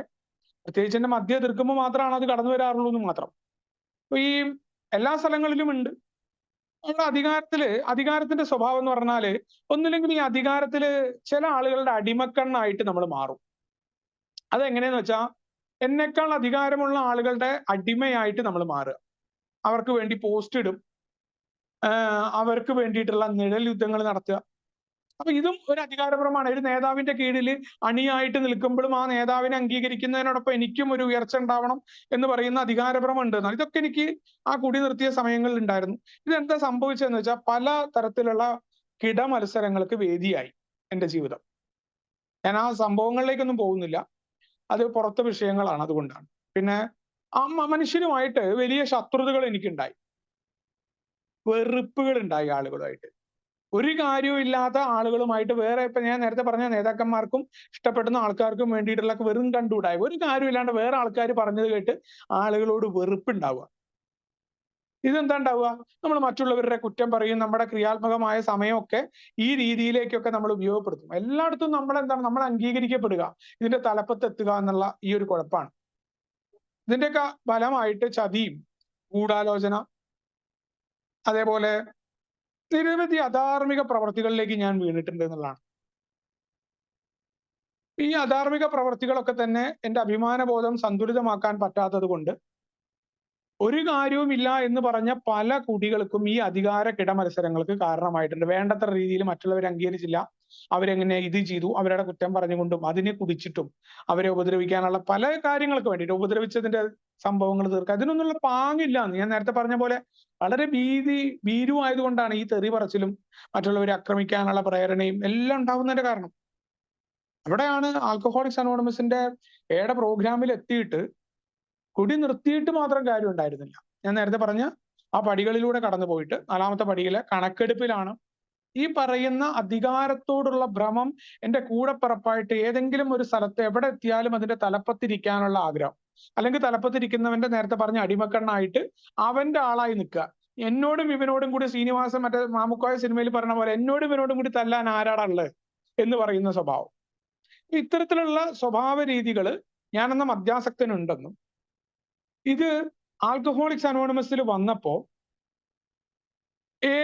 കാരണം എല്ലാ തരത്തിലും സാമൂഹ്യപരമായിട്ട് പുറന്തള്ളപ്പെട്ട ഞാനെന്ന മദ്യാസക്തൻ എങ്ങനെ സുബോധം കിട്ടിയെന്നോ എയിൽ വന്ന അവസ്ഥ എന്തായിരുന്നു എന്നോ ഒരു ബോധ്യമില്ലാതെ കുറച്ചങ്ങോട്ട് കഴിഞ്ഞ്, നമ്മൾ പറയില്ല എല്ലിൻ്റെ ഇടയിൽ കുത്തുക എന്ന് പറഞ്ഞ മാതിരി, ഈ കുറച്ചങ്ങോട്ട് കഴിഞ്ഞാൽ നമുക്ക് ഇങ്ങോട്ട് തുടങ്ങും നമ്മൾ ഭയങ്കര സംഭവമാണെന്ന് പറഞ്ഞിട്ട്. അപ്പൊ കുടിയാണ് നിർത്തിയതേ, ഞാൻ മാറിയിട്ടില്ല. അപ്പൊ ആൽക്കഹോളിക്സ് അനോണിമസിലെ പ്രവർത്തനത്തിൽ അധികാരത്തിന്റെ വിടമ്പിലയുടെ തുടക്കം വരുന്നത് ഏയിൽ ചില ആൾക്കാരെ വാർപ്പ് മാതൃകയായിട്ട് മാറും. ചില പഴമക്കാരായിട്ടുള്ള ആൾക്കാരൊക്കെ ഉണ്ട്. ഇത് അവരുടെ കുറ്റമല്ല കേട്ടോ, കുറ്റം എന്റെയാണ് ഞാൻ പറയണത്. അപ്പൊ അവര് പറഞ്ഞതും അവര് ചെയ്യുന്നതുമാണ് ശരി. നമ്മുടെ ഒപ്പം നടന്ന ആളായിരിക്കും, നമ്മൾ ഒരാളെ വാർപ്പ് മാതൃകയാണ്, ഇയാളാണ് എയുടെ യഥാർത്ഥ ആള് നമ്മൾ കരുതും, അയാൾ പറയണത് മാത്രം നമ്മൾ വിശ്വസിക്കും.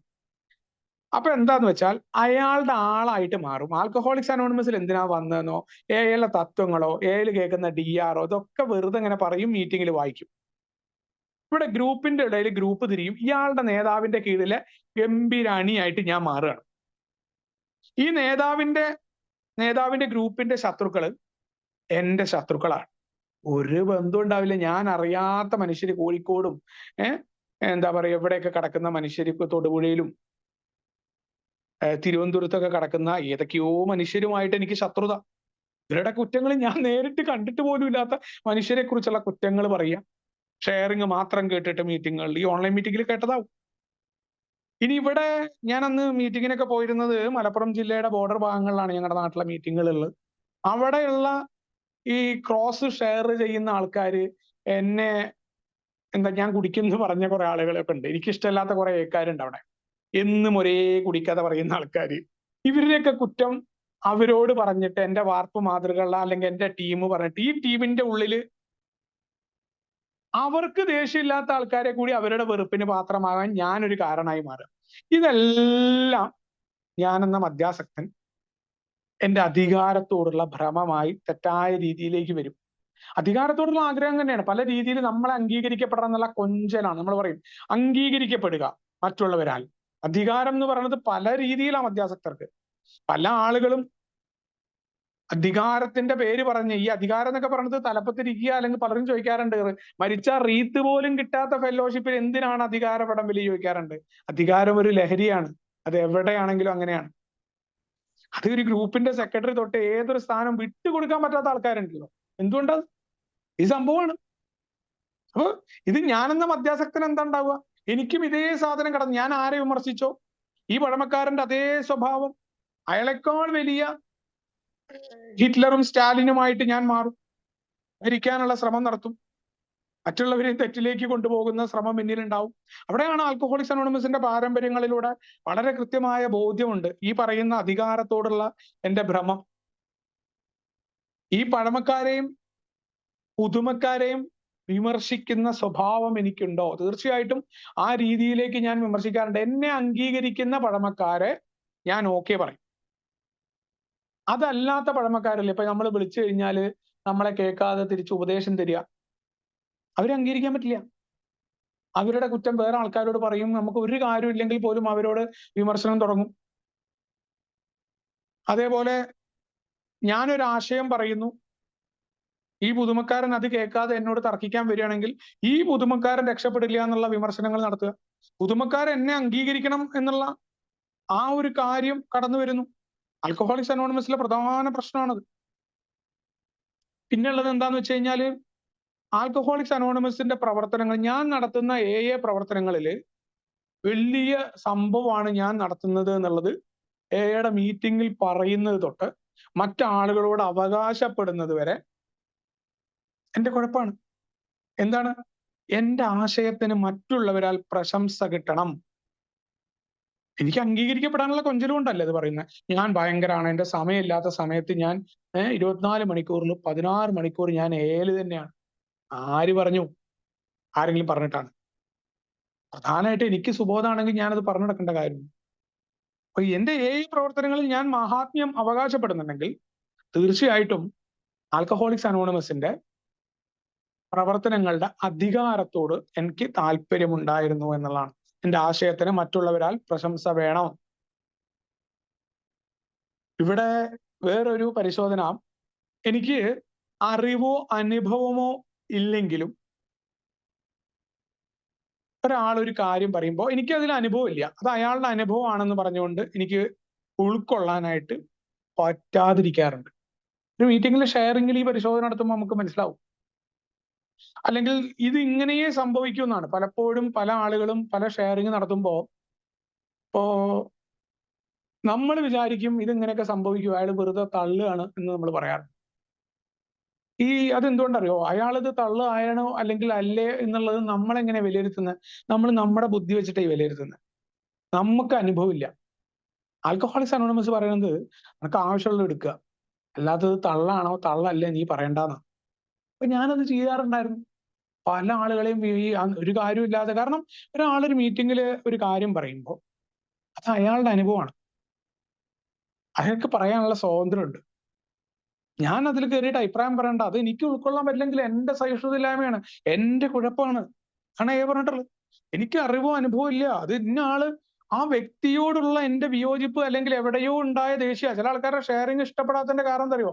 ചില മീറ്റിംഗിൽ അങ്ങോട്ട് കയറുമ്പോൾ തന്നെ എനിക്ക് അത് കേൾക്കാനായിട്ട് പറ്റില്ല. അയ്യോ ഇന്ന ആളല്ല, അത് മുന്നിലേക്ക് കടന്നു വരികയാണ്. മുന്നേ ഏതെങ്കിലും ഉണ്ടായ ആ വ്യക്തിയുടെ ഇഷ്ടപ്പെടാത്ത ഷെയറിങ്, ആ വ്യക്തിയോട് എന്റെ അമിതമായിട്ടുള്ള എന്റെ വെറുപ്പ്, അയാൾ അങ്ങനെ സംസാരിക്കുന്നു പറഞ്ഞിട്ടുള്ള ആ പ്രശ്നം ഇതൊക്കെ എനിക്കുണ്ട്. ഇനി ഞാൻ നേരത്തെ പറഞ്ഞ രീതിയിലാണ് ഇന്നതാണ് എന്നൊരു ധാരണ എനിക്കുണ്ടായി. തീർച്ചയായിട്ടും എനിക്ക് എന്റെ ധാരണയിൽ പോകാം. അതിന് സ്വാതന്ത്ര്യം തന്നിട്ടുണ്ട്. ഇത് മാത്രമാണ് എന്നും മറ്റുള്ള ആളുകൾ ഇതിലേക്ക് വരണം എന്ന് പറഞ്ഞുകൊണ്ട് ഒരാൾ ഷെയർ ചെയ്തതിന്റെ പിന്നാലെ ഞാൻ ക്രോസ് ഷെയർ ചെയ്യുമ്പോൾ എന്റെ അധികാരത്തോടുള്ള ഭ്രമം അല്ലാതെ എന്താ? എന്റെ ആശയത്തിലേക്ക് മറ്റുള്ളവരെ വലിച്ചുകൊണ്ടല്ലേ.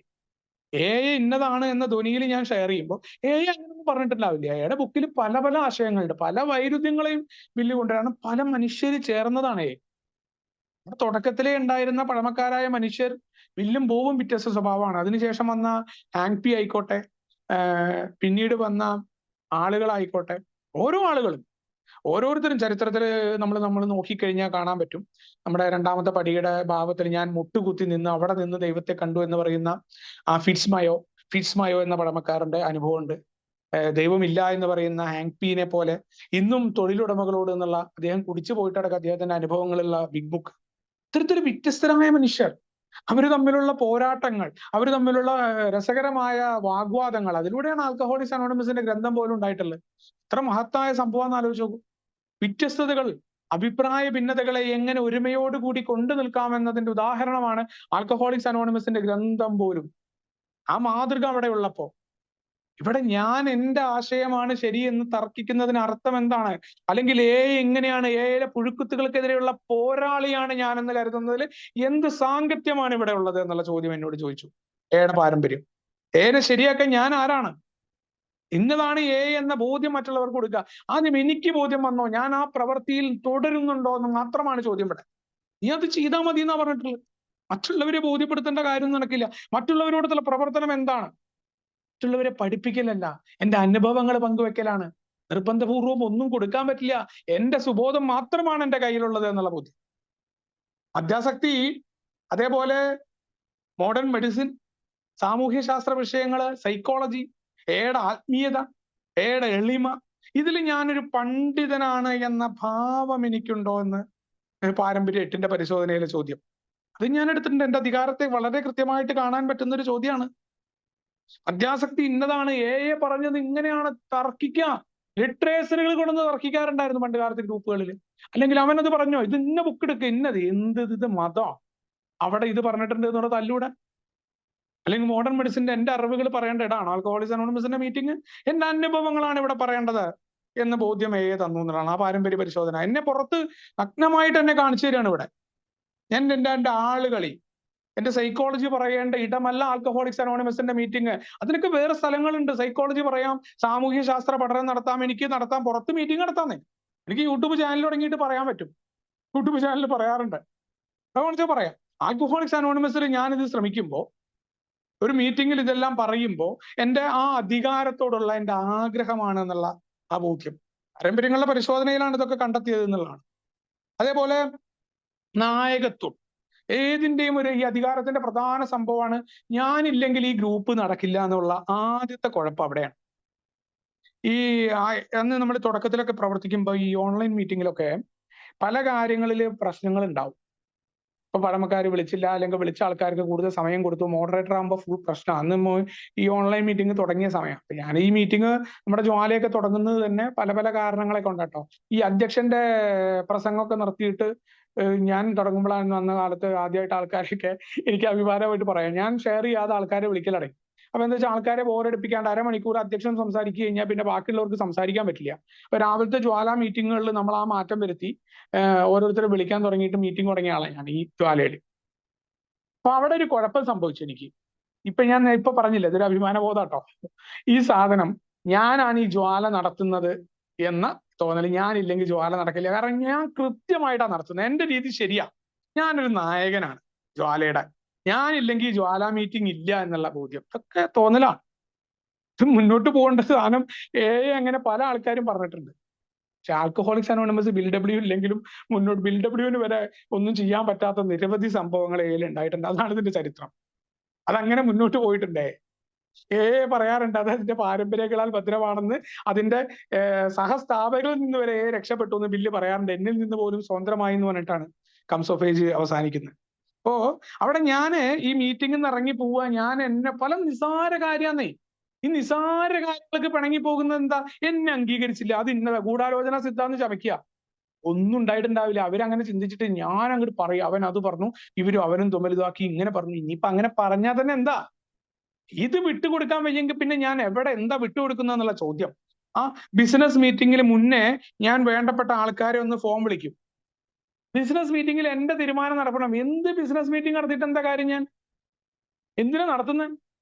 ഞാൻ മുന്നേ 4 ആൾക്കാരെ വിളിച്ചിട്ട് ഈ നമ്മൾ പറയാറുണ്ട് പണ്ടത്തെ പഴമക്കാരിൽ ഞാനും സുഭദ്ര അപ്പനും ചേർന്നിട്ട് തീരുമാനം എടുക്കുക. എന്നിട്ട് മീറ്റിംഗിൽ പാവപ്പെട്ട കുറെ ആൾക്കാരെ കൂട്ടിയിട്ട് 16 പേര് ഓരോ എഴുതുക. അപ്പൊ ഭൂരിപക്ഷം അഭിപ്രായം പറഞ്ഞ് പറയും എന്താ അതെവിടെ രണ്ടാമത്തെ പാരമ്പര്യം കടന്നു വരുന്നത്? എവിടെ ദൈവത്തിന്റെ തീരുമാനം?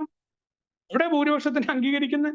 സ്വതന്ത്രമായി ചിന്തിക്കാനും സ്വതന്ത്രമായ അഭിപ്രായത്തെ എടുക്കുന്നുണ്ട്. എന്റെ നായകക്കളി, ഞാനാണിത് കൊണ്ട് നടക്കുന്നത് എന്നുള്ള എന്റെ തോന്നൽ, അധികാരത്തോടുള്ള ഭ്രമം, അതേപോലെ മദ്യാസക്തൻ എന്ന പരിഗണന, മറ്റ് അംഗങ്ങളിൽ പ്രത്യേക ആവശ്യം പറയുക പല രീതിയിൽ.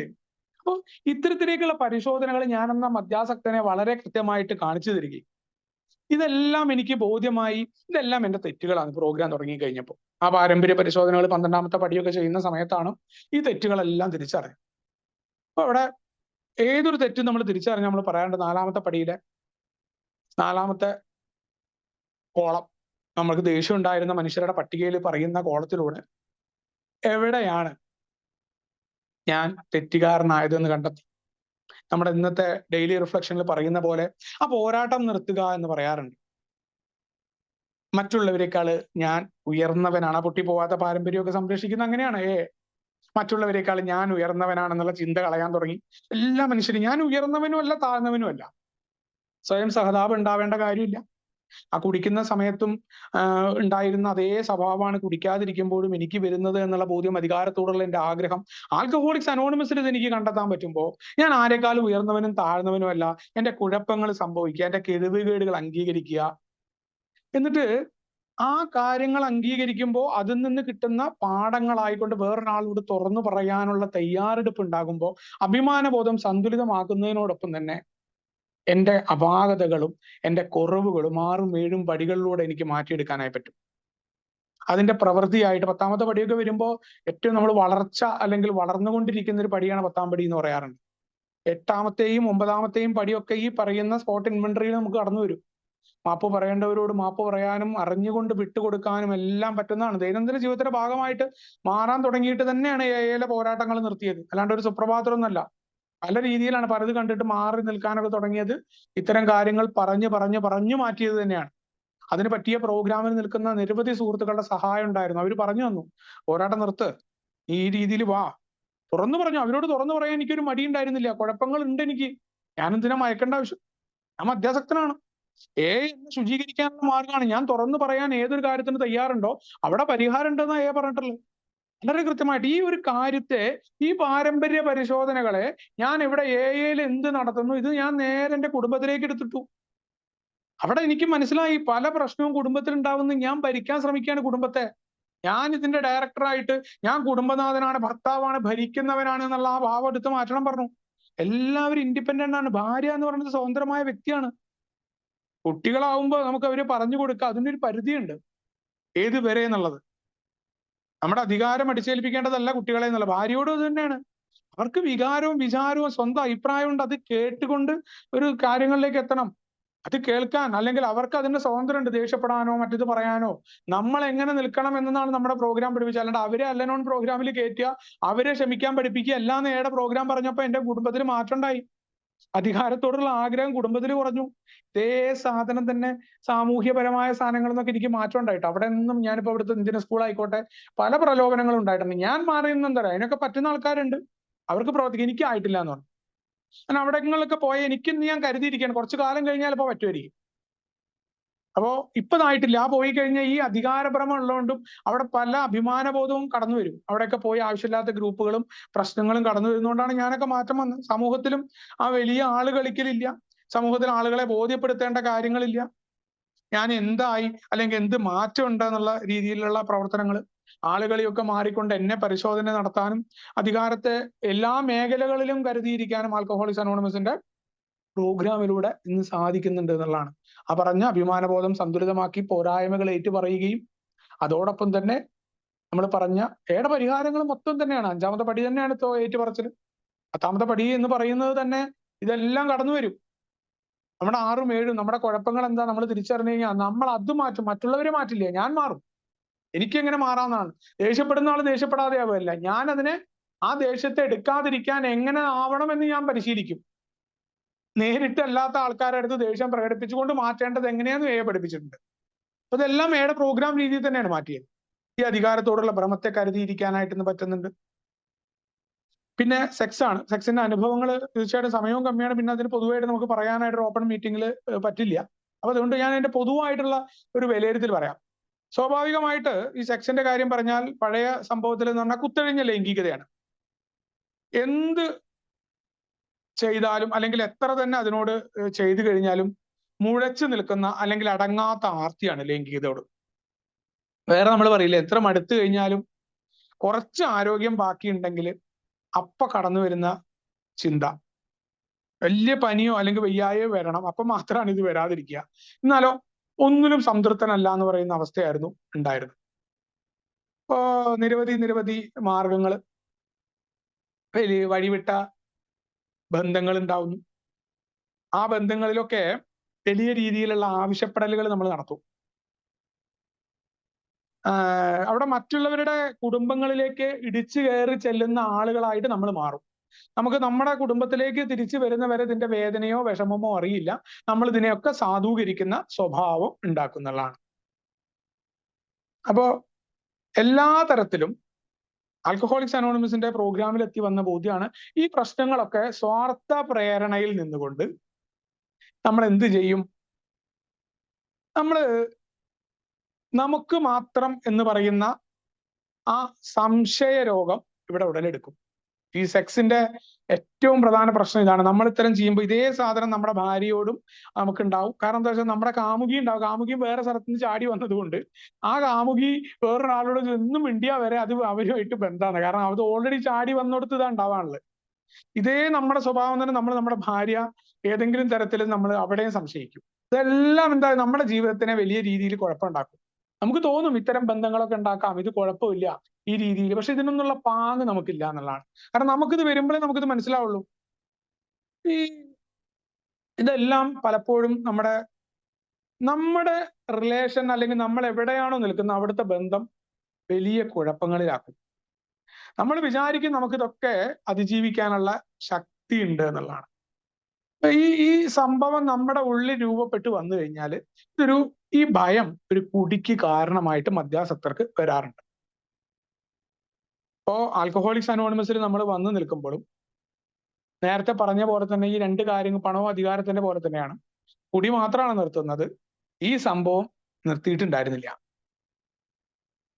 എന്നെയൊക്കെ സംബന്ധിച്ചിടത്തോളം എനിക്ക് ചാൻസ് കൂടുതലാണ്. ഭാര്യ വലിയ സുഖത്തിലല്ല എന്നോട് ഉണ്ടായിരുന്നത്, എൻ്റെ എക്സ് വൈഫ്.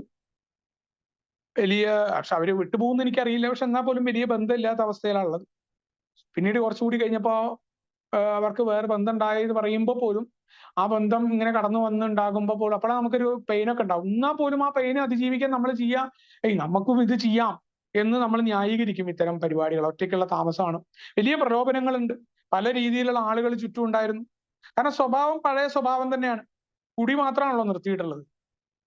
അവിടെ എനിക്ക് പണത്തിന്റെ കാര്യത്തിൽ പറഞ്ഞ പോലെ ആദ്യത്തിൽ പറയല്ലേ, പണത്തിന്റെ പിന്നാലെ പോയി രക്തസാക്ഷികളായ പോലെ എയുടെ നിരവധി സുഹൃത്തുക്കൾ, എൻ്റെ ഒപ്പം സഞ്ചരിച്ച ആളുകൾ രക്തസാക്ഷികളായിട്ട് എൻ്റെ ഒപ്പം ഉണ്ടായിരുന്നു ഈ കാര്യത്തിൽ. എന്തോ ഞാൻ അവിടെ പല അവസരങ്ങളും ഭയം അല്ലെങ്കിൽ എന്തൊക്കെയോ കാരണങ്ങളും എയുടെ പ്രവർത്തനങ്ങളും മുഴുവൻ സമയം എന്നുള്ള പറഞ്ഞ എയിൽ നിന്നത് കൊണ്ട് തുടക്കത്തിൽ പ്രോഗ്രാമിലൊന്നല്ല, മീറ്റിംഗിലായിരുന്നു. രാവിലെ മുതൽ വൈകുന്നേരം വരെയും ഉറങ്ങുന്നവരെയും മീറ്റിംഗിൽ ഉണ്ടായിരുന്നുകൊണ്ട് എപ്പോഴും ഫോണിലാണ്. ഓഫീസിലെ 2 മണിക്കൂർ വെച്ച് ബാക്കി മുഴുവൻ സമയവും ഞാൻ എയുടെ ഒപ്പമായിരുന്നു ആ തുടക്കകാലത്ത്. അതിന്റെ ഒരു ഗുണം എന്താന്ന് വെച്ചാൽ ഇത്തരം കാര്യങ്ങളിൽ നിന്ന് വിട്ടു നിൽക്കാൻ എനിക്ക് പറ്റിയെന്ന്, അല്ലാണ്ട് എന്റെ കഴിവിൽ വിട്ടു നിന്നല്ല അത്. അപ്പോ ഞാന് പല ആൾക്കാരെയും ഈ സുഹൃത്തുക്കൾ ഇത്തരം കാര്യങ്ങളൊക്കെ എന്നോട് പറയുമ്പോൾ ഒരു വഷളം ചിരിയും ചിരിച്ച് ഉള്ളിന്റെ ഉള്ളിൽ സങ്കല്പവും വെച്ചിട്ട് ഞാനിതൊക്കെ എൻജോയ് ചെയ്തിട്ടുണ്ട് സത്യത്തില്. മനസ്സുകൊണ്ടെങ്കിലും അത്തരം കാര്യങ്ങൾ ചെയ്യണമെന്ന ആഗ്രഹവും അങ്ങനെ ചെയ്ത് അനുഭവങ്ങൾ പറഞ്ഞ ആളുകളും എൻ്റെ ഒപ്പം ഉണ്ടായിട്ടുണ്ട്. അപ്പോൾ കുടിയല്ലേ നിർത്തിയ, ബാക്കി കാര്യങ്ങളിലൊക്കെ നമ്മൾ എന്തിനാ ഇത് പാലിക്കുന്നത്? കുടിക്കാതിരുന്നാ പോരെ, ഇതിലൊക്കെ എന്താ, ഒരാണായി കഴിഞ്ഞാൽ അത്യാവശ്യം ഇതൊക്കെ ആകാം എന്ന ചിന്തയൊക്കെ എനിക്കുണ്ടായിരുന്നു. ഇവിടെ എൻ്റെ ഈ പറഞ്ഞ ഞാൻ ആരുടെ കാര്യങ്ങൾ കേട്ടിട്ടാണോ ചിരിച്ച്, ഈ സുഹൃത്തുക്കളൊക്കെ പലപ്പോഴും ഈ കാര്യങ്ങൾ പറഞ്ഞുകൊണ്ടോ അല്ലെങ്കിൽ അതിലെ പ്രശ്നങ്ങളെ കൊണ്ടോ മദ്യത്തിലേക്ക് വീണു പോകുന്നത് ഞാൻ കണ്ടു. അതിൽ ചില ആളുകൾ കയറി വന്നിട്ടുമില്ല കേട്ടോ, ഈ നിമിഷം വരെ കയറിയിട്ടില്ല. ചിലർ മൺമറഞ്ഞു പോയി. ചില ആൾക്കാര് പറയാതെ പറഞ്ഞു, ചിലത് നേരിട്ട് എന്നോട് പറഞ്ഞു, ചിലത് ഇതല്ലാതെ എനിക്ക് മനസ്സിലാക്കാനായിട്ട് പറ്റി. ചിലത് ഞാൻ പറഞ്ഞു, നേരത്തെ പറഞ്ഞ പോലെ ആ മനുഷ്യർ തന്നെ മനസ്സിലാക്കാണ്ട് അവരെവിടെയോ മൺമറഞ്ഞു പോയി. അവിടെയാണ് എയുടെ പ്രോഗ്രാമിൽ വന്നു. നിരവധി പഴമക്കാർ, അതിലെ കഥകളിലേക്കൊന്നും ഞാൻ പോകുന്നില്ല, സമയമില്ലാത്തതുകൊണ്ട്. വലിയ അവബോധം തന്നിട്ടുണ്ട്. ഞാൻ ആ അവബോധത്തെ കുറിച്ച് മാത്രം പറയാം. സെക്സിന്റെ കാര്യത്തിൽ ഈ പ്രോഗ്രാം ഒരു പുതിയ അവബോധമാണ് നമുക്ക് തരുന്നത്. എനിക്ക് തന്നത് അങ്ങനെയാണ്. നമ്മുടെ മുഴുവൻ പ്രശ്നങ്ങളുടെയും കാരണം നമ്മൾ 4ാമത്തെ പടിയൊക്കെ ചെയ്ത ആളുകൾക്ക് കൃത്യമായിട്ട് മനസ്സിലാക്കാൻ പറ്റും. നമ്മൾ ഏത് അമിതമായിട്ടുള്ള നമ്മുടെ ആഗ്രഹവും സ്വാർത്ഥ പ്രേരിതമായ ആ പ്രവൃത്തിയാണ്. നമുക്ക് മിനിമം ഉണ്ടാകേണ്ട ലൈംഗികത, നമുക്ക് സുഖം തരുന്ന നമ്മുടെ സന്തതി പരമ്പരകളെ ഉണ്ടാക്കാൻ, അതോടൊപ്പം തന്നെ അതിന് ഉപരിയായിട്ട് മനുഷ്യന് വളരെയധികം ഡോപ്പമിൻ ഉൽപ്പാദിപ്പിക്കുന്ന, അവന്റെ സ്ട്രെസ് കുറയ്ക്കുന്ന, കുടുംബജീവിതത്തിന്റെ അടിത്തറയാകുന്ന ലൈംഗികതയെ മദ്യാസക്തന് കൃത്യമായിട്ട് ഉപയോഗിക്കാനായിട്ട് പറ്റുന്നില്ല. അവനത് തെറ്റായി, അവന്റെ ആഗ്രഹമാണ് അവന്റെ ലൈംഗിക ജീവിതത്തെ പോലും ബാധിക്കുന്നുണ്ട്. പക്ഷെ അവന് പുറത്തു പറയാൻ പറ്റുന്നില്ല. എന്തുകൊണ്ടാണ് ബാധിക്കുന്നത്? കാരണം ഇത് പറഞ്ഞു കഴിഞ്ഞാൽ വളരെ മോശമായിട്ടാണ് കരുതുന്നത് സമൂഹം. അപ്പൊ ഇതെല്ലാം മദ്യാസക്തന് അതിനുള്ള കരുത്തുമില്ല. അപ്പൊ അതുകൊണ്ട് തന്നെ ഞാന് ഏത് പ്രവൃത്തി ചെയ്യുമ്പോഴും പരിശോധിക്കുന്ന ഒരു കാര്യം, എനിക്ക് ആദ്യകാലത്ത് ഞാൻ നേരത്തെ പറഞ്ഞ മാതിരി എന്റെ പങ്കാളി ആയിക്കോട്ടെ അല്ലെങ്കിൽ കാമുകി ആയിക്കോട്ടെ, അവർക്ക് ഈ പറയുന്ന ഒരു സ്വാതന്ത്ര്യമില്ല. അവർക്ക് വേറെ ആരോടും മിണ്ടാൻ പാടില്ല. അവര് വേറൊരാളോട് മിണ്ടി കഴിഞ്ഞാൽ ഈ വേറെ രീതിയിലെ ചിന്ത. എനിക്കിതൊക്കെ ചെയ്യാം, എനിക്ക് എന്തും ചെയ്യാൻ പറ്റും എന്നാ സ്വാതന്ത്ര്യം. ഇത് എനിക്ക്, അപ്പൊ ഞാൻ എന്നോട് എന്റെ ഭാര്യ ചെയ്യണമെന്ന് ആഗ്രഹിക്കുന്ന കാര്യങ്ങളെ ഭാര്യ ഞാൻ ചെയ്യാൻ പാടൂ എന്നുള്ളതാണ് ഇതിന്റെ ഏറ്റവും ആദ്യത്തെ പരിശോധന ഉണ്ടായിരുന്നത്. എന്റെ ഭാര്യ വേറൊരാളുടെ, അല്ലെങ്കിൽ ആ സ്വാതന്ത്ര്യം ഭാര്യയ്ക്ക് കൊടുക്കാൻ എനിക്ക് പറ്റാത്തടത്തോളം കാലം, അതാണ് എന്റെ ധാർമ്മികത, അതാണല്ലോ ശരി. എനിക്ക് എന്റെ ഭാര്യയോട് പറയാനും പറ്റില്ല. അപ്പൊ ഞാൻ എന്ത് ചെയ്യണം? ഞാൻ അത്തരം പ്രവർത്തികളിൽ നിന്ന് വിട്ടു നിൽക്കണം എന്ന് മനസ്സിലായി. ആ പുരുഷ കേന്ദ്രീകൃതമായിട്ട് എനിക്കാകാം എന്നുള്ള ആ ചിന്തയിൽ നിന്ന് പുറത്തു വരാനാണ് എന്നോട് പറഞ്ഞത്. ആദ്യത്തെ ഇത് തെറ്റല്ല എന്ന ബോധ്യമായിരുന്നു സെക്സിന്റെ കാര്യത്തിൽ എനിക്ക് ആദ്യം ഉണ്ടായത്. തെറ്റല്ല, ജന്മവാസനയാണ്, നമുക്ക് നല്ല രീതിയിൽ ഉപയോഗിക്കാൻ പറ്റിയ ഒരു സംഭവം തന്നെയാണ്. നമ്മുടെ സ്ട്രെസ് കുറയ്ക്കാനും എന്തായാലും വേണ്ടതാണ്. മനുഷ്യന് മാത്രമാണ് സന്തതി പരമ്പരകളെ ഉണ്ടാക്കുക, അല്ലാതെ സെക്സ് എൻജോയ് ചെയ്യാൻ പറ്റുന്ന ഒരു ജീവ മനുഷ്യൻ മാത്രമാണ്.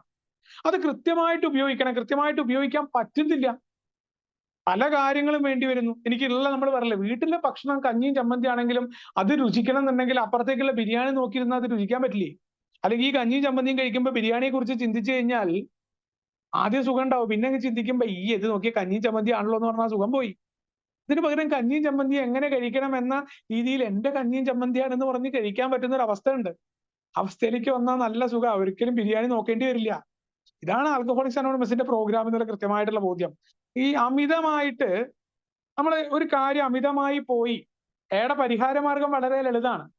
ആദ്യം അതിലെ ദുർബലത അല്ലെങ്കിൽ അതിലെ കുഴപ്പങ്ങൾ, പരാജയം സമ്മതിക്കാൻ തയ്യാറുണ്ടോ? തീർച്ചയായിട്ടും പരാജയം സമ്മതിച്ചു. അതാണ് എയുടെ ഏതൊരു കാര്യവും. എന്താ പരിഹാരം എന്ന് ചോദിക്കാറുണ്ട്. പരിഹാരം ഇത് തന്നെയാ. ഏതൊരു പ്രശ്നവും ഇതെനിക്ക് കുഴപ്പമാണെന്ന് അറിയുമ്പോൾ ആദ്യം വേണ്ടത് ഞാൻ എന്താണ്? പരിപൂർണമായിട്ട് കീഴ്പ്പെടാനുള്ള തയ്യാറെടുപ്പ്. എയുടെ പ്രോഗ്രാം നിൽക്കുന്നതേ അതിലാ. എന്നെ കൊണ്ട് എല്ലാം സാധ്യമാവും, ഈ സെക്സിനെ അടക്കാൻ പറ്റുന്നല്ല എന്നോട് പറഞ്ഞത്. മറിച്ച് ഞാൻ ശക്തിഹീനനാണ്, എനിക്കിത് പറ്റുന്നില്ല, ബലം പ്രയോഗിച്ച് മാറ്റാൻ പറ്റില്ല. പതുക്കെ ശ്രദ്ധ തിരിച്ചുവിടാനാണ്, അമിതമായിട്ട് അതിനുവേണ്ടി ശ്രമിക്കുകയല്ല. ആദ്യം ഈ പറയുന്ന രീതിയിലാണ്, ഒരു ആത്മപരിശോധനയാണ്. തെറ്റ് എന്റേതാണ് എന്നുള്ള കൃത്യമായ ബോധ്യം ഉണ്ടാവുക, എനിക്കത് മാറണം എന്നുള്ള ആഗ്രഹം ഉണ്ടാവുക, പിന്നെ തീർച്ചയായിട്ടും എയുടെ പ്രോഗ്രാം പറയുന്ന രീതിയിലുള്ള തുറന്നു പറച്ചിലുകൾ നടത്താവുന്ന സുഹൃത്തുണ്ടാവുക, സ്പോൺസർ ഉണ്ടാവുക. അപ്പൊ ഈ ശരിയാകുന്നവരെ ഈ കാര്യങ്ങൾ തുറന്നു പറയാനായിട്ട് എനിക്കൊക്കെ പറ്റി എന്നുള്ളതാണ്. ഈ കാര്യം എന്ന് ശരിയാവുന്നത്, ഏതാണ് അമിതമായിട്ടുള്ള സെക്സ് ആയിക്കോട്ടെ, മാസ്റ്റർബേഷൻ ആയിക്കോട്ടെ, ഏതൊരു കാര്യമാണെങ്കിലും അത് തുറന്നു പറയാനായിട്ട് പറ്റി. അപ്പോ അത് തെറ്റല്ല എന്നുള്ള ബോധ്യമുണ്ട്. നിർബന്ധപൂർവ്വം അത് കടുത്ത രീതിയിൽ അടക്കുകയാണ് എന്ന രീതിയിലല്ല, അതിനെ വളരെ കൂളായിട്ട് വിട്ടു, വളരെ കൂളായിട്ടാ വിട്ടത്. എന്നിട്ട് ബാക്കിയുള്ള കാര്യങ്ങൾക്ക് ആ സമയം, നമ്മൾ കുടിക്കാൻ ഉള്ള സമയം എയുടെ മീറ്റിങ്ങുകൾക്ക് വരുന്ന പോലെ തന്നെ ആ സമയങ്ങൾ ഞാൻ ആ ഖത്തറിലൊക്കെ ഉള്ള സമയം തന്നെ ക്രമീകരണം നടത്താൻ തന്നെ, റൂമിലപ്പം ഇരിക്കണം, 7 അംഗങ്ങളെ വിളിക്കാൻ തുടങ്ങി, കിടക്കാനുള്ള സമയത്ത് മാത്രം ബെഡിലേക്ക് പോകാൻ തുടങ്ങി. അപ്പൊ അതെല്ലാം വളരെ കൃത്യമായിട്ട് തന്നെ ആൽക്കഹോളിക്സ് അനോണിമസിന് ഉണ്ടാക്കിയെടുത്ത പ്രോഗ്രാമിലുണ്ടായ പതുക്കെ പതുക്കെയുള്ള മാറ്റമാണ്. എന്നോട് ചെയ്യരുത് എന്ന് ആഗ്രഹിക്കുന്ന കാര്യങ്ങൾ മറ്റുള്ളവരോട് ഞാൻ ചെയ്യേണ്ടതുണ്ട് എന്നുള്ള പ്രോഗ്രാമിന്റെ ബോധ്യം. പിന്നെ ധാർമ്മികതയുടെ കാര്യം വളരെ കൃത്യമായിട്ട് എയുടെ പ്രോഗ്രാമാണ് എന്നെ പഠിപ്പിച്ചത്. ഈ ധാർമ്മികത എന്ന് പറയുന്നത് മറ്റുള്ളവർ കാണുന്നുണ്ടോ, മറ്റുള്ളവർ കാണാണ്ട് ചെയ്യുന്നോന്നല്ല. എന്റെ ഉള്ളിൽ ഞാൻ പരിശോധന നടക്കുമ്പോൾ നമ്മുടെ എയുടെ പ്രാർത്ഥനകൾ മുഴുവൻ തന്നെ പറയാറുണ്ട്. നമ്മൾ നടത്തുന്ന പ്രാർത്ഥനകൾ നമ്മുടെ ഉള്ളിലാണ്. 83 84 പേജുകളിലൊക്കെ എയുടെ വളരെ ക്രീമി ആയിട്ട് നമ്മുടെ പരിശോധനയാണ്. ഇന്നത്തെ ദിവസം എങ്ങനെയായിരുന്നു, ഇന്ന് രാത്രി എന്താ നമ്മൾ ചെയ്തതെന്നുള്ള ചോദ്യമൊക്കെ ഞാൻ ചോദിക്കുമ്പോൾ അവിടെ എനിക്ക് പറയാൻ പറ്റണം. അല്ലാണ്ട് അംഗങ്ങളെയോ അല്ലെങ്കിൽ എന്റെ ഭാര്യയെയോ മറ്റുള്ളവരെ ബോധിപ്പിക്കാനല്ല ഞാൻ ചെയ്യുന്നത്. എനിക്ക് ധാർമ്മികത ഉണ്ടാവേണ്ടതുണ്ട് എന്ന ചോദ്യമാണ്. ഇത് വേറെ ആരെയും ബോധിപ്പിക്കാൻ, ഞാനൊരു മാന്യനാണ് എന്ന് പറഞ്ഞിട്ട് സർട്ടിഫിക്കറ്റ് മേടിക്കാനായിരുന്നില്ല. എന്റെ ഉള്ളിലേക്ക് നോക്കാൻ, അത് മറ്റുള്ളവർ അറിയാതെ ഇരിക്കുന്നതിലല്ല, മറിച്ച് ഞാൻ എന്നോട് പുലർത്തേണ്ട ഒന്നാണ് എന്നുള്ള ആ ഒരു ബോധ്യം. അവിടെ ഞാൻ എന്നെ തന്നെ കമ്പയർ ചെയ്തുകൊണ്ട് വേറെ ആരുമായിട്ടും കമ്പയർ ചെയ്യാനോ വേറൊരാളെ പോലെ ആകാനോ ശ്രമിക്കേണ്ടതില്ല എന്നാണ്. ഈ കാര്യത്തിൽ അങ്ങനെ മാതൃകയൊന്നുമല്ല. എനിക്ക് മാറേണ്ടതുണ്ട് എന്നുള്ള ചോദ്യമാണ്. അല്ലെങ്കിൽ വേറുള്ളവർ ചെയ്തോ ന്യായീകരണം കൊണ്ട് എനിക്കാ കുഴപ്പമുണ്ടാവുക? ഞാനിത് ബോധ്യം വരണം. എനിക്ക് അമിതമായിട്ടുള്ള ലൈംഗികത എനിക്കുണ്ട്. ആ ലൈംഗികത എനിക്കൊരു കുടിയോ അല്ലെങ്കിൽ വൈകാരികമായ പ്രശ്നം ഉണ്ടാക്കും. ഇതൊന്നും ഇല്ലെങ്കിൽ പോലും നമ്മൾ പറയില്ലേ, നമുക്കവിടെ ഭാര്യയുമായിട്ട് ഇരിക്കുന്ന സമയത്ത് പോലും നമുക്ക് സമാധാനം അല്ലെങ്കിൽ അതിന് വേറൊരാളെ ആലോചിക്കേണ്ട അവസ്ഥ വരുമ്പോ പിന്നെ എന്ത് കാര്യമല്ല ജീവിതത്തിന്, പിന്നെന്ത് സുഖം ഉണ്ടാവുക? നമ്മൾ ഏത് സത്യസന്ധമായ പ്രോഗ്രാമിലാണ് സഞ്ചരിച്ചിട്ട് ഞാൻ എന്ത് പറഞ്ഞിട്ടെന്താ കാര്യം? അവിടെയാണ് പറഞ്ഞത് ഇതൊന്നും വിഷമിക്കേണ്ട കാര്യമില്ല, ഇത് പറയാൻ തയ്യാറുണ്ടോ, പരിഹാരമുണ്ട്. പരിഹാരത്തിന്റെ പ്രവർത്തനത്തിനായിട്ട് നീ മുന്നോട്ട് വന്നാൽ മതി എന്നുള്ളതാണ്. അപ്പൊ അവിടെ മറ്റുള്ള ആളുകളെ കൃത്യമായിട്ട് ഉൾക്കൊള്ളാൻ പറ്റി.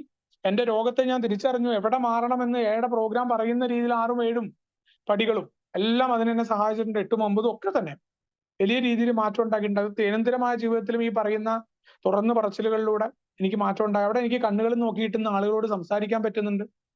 വളരെ കൃത്യമായിട്ട് തന്നെ ഈ ലോകത്തിലെ നമ്മുടെ ഏട് പറയുന്ന പോലെ പൗരന്മാരായിട്ട് പുനഃസ്ഥാപിക്കപ്പെടുക എന്ന് പറയുന്ന രീതിയിൽ മറ്റു മനുഷ്യർക്ക് ഉപദ്രവമില്ലാതെ ജീവിക്കാൻ അനുവദിക്കുക എന്ന അവസ്ഥയിലൊക്കെ ഈ കാര്യത്തിലും വളരെ കൃത്യമായിട്ട് പോകാനായിട്ട് എന്റെ മാറ്റത്തെ ഞാൻ തന്നെ വിലയിരുത്തുകയും അതോടൊപ്പം തന്നെ ഇത് എന്നും നടക്കേണ്ടതാണ്. ഈ ഒരു കാര്യം ഒരു ദിവസം കൊണ്ട് ചെയ്തു തീർക്കാവുന്നതല്ല എന്നും എന്റെ ജീവിതത്തിലെ ഓരോ ദിവസവും ഞാൻ ഇതൊക്കെ ആ ആത്മനിയന്ത്രണത്തെ നമ്മുടെ 10ാമത്തെ പടിയിൽ പറയുന്ന പോലെ ആത്മനിയന്ത്രണത്തിന്റെ വികസനം എന്റെ ലക്ഷ്യമാക്കിയിട്ട് അതിനെ മുൻഗണന കൊടുക്കുന്ന രീതിയിൽ ഞാൻ കൊണ്ടുപോകേണ്ടതുണ്ട് എന്നുള്ള ബോധത്തോടു കൂടി ഈ മീറ്റിംഗിൽ എന്നെ സംസാരിക്കാൻ വെച്ചാൽ എല്ലാവരോടും നന്ദിയും കടപ്പാടും പറഞ്ഞുകൊണ്ട് ഞാൻ എന്റെ വാക്കുകൾ നിർത്തുന്നു. എല്ലാവർക്കും വിഭാവനം ചെയ്ത സുബോധാശംസ നിർത്തുന്നു. താങ്ക് യു രാജേട്ടാ. താങ്ക് യു ഉണ്ണിച്ചേട്ടാ, താങ്ക് യു. ഞങ്ങളോടൊപ്പം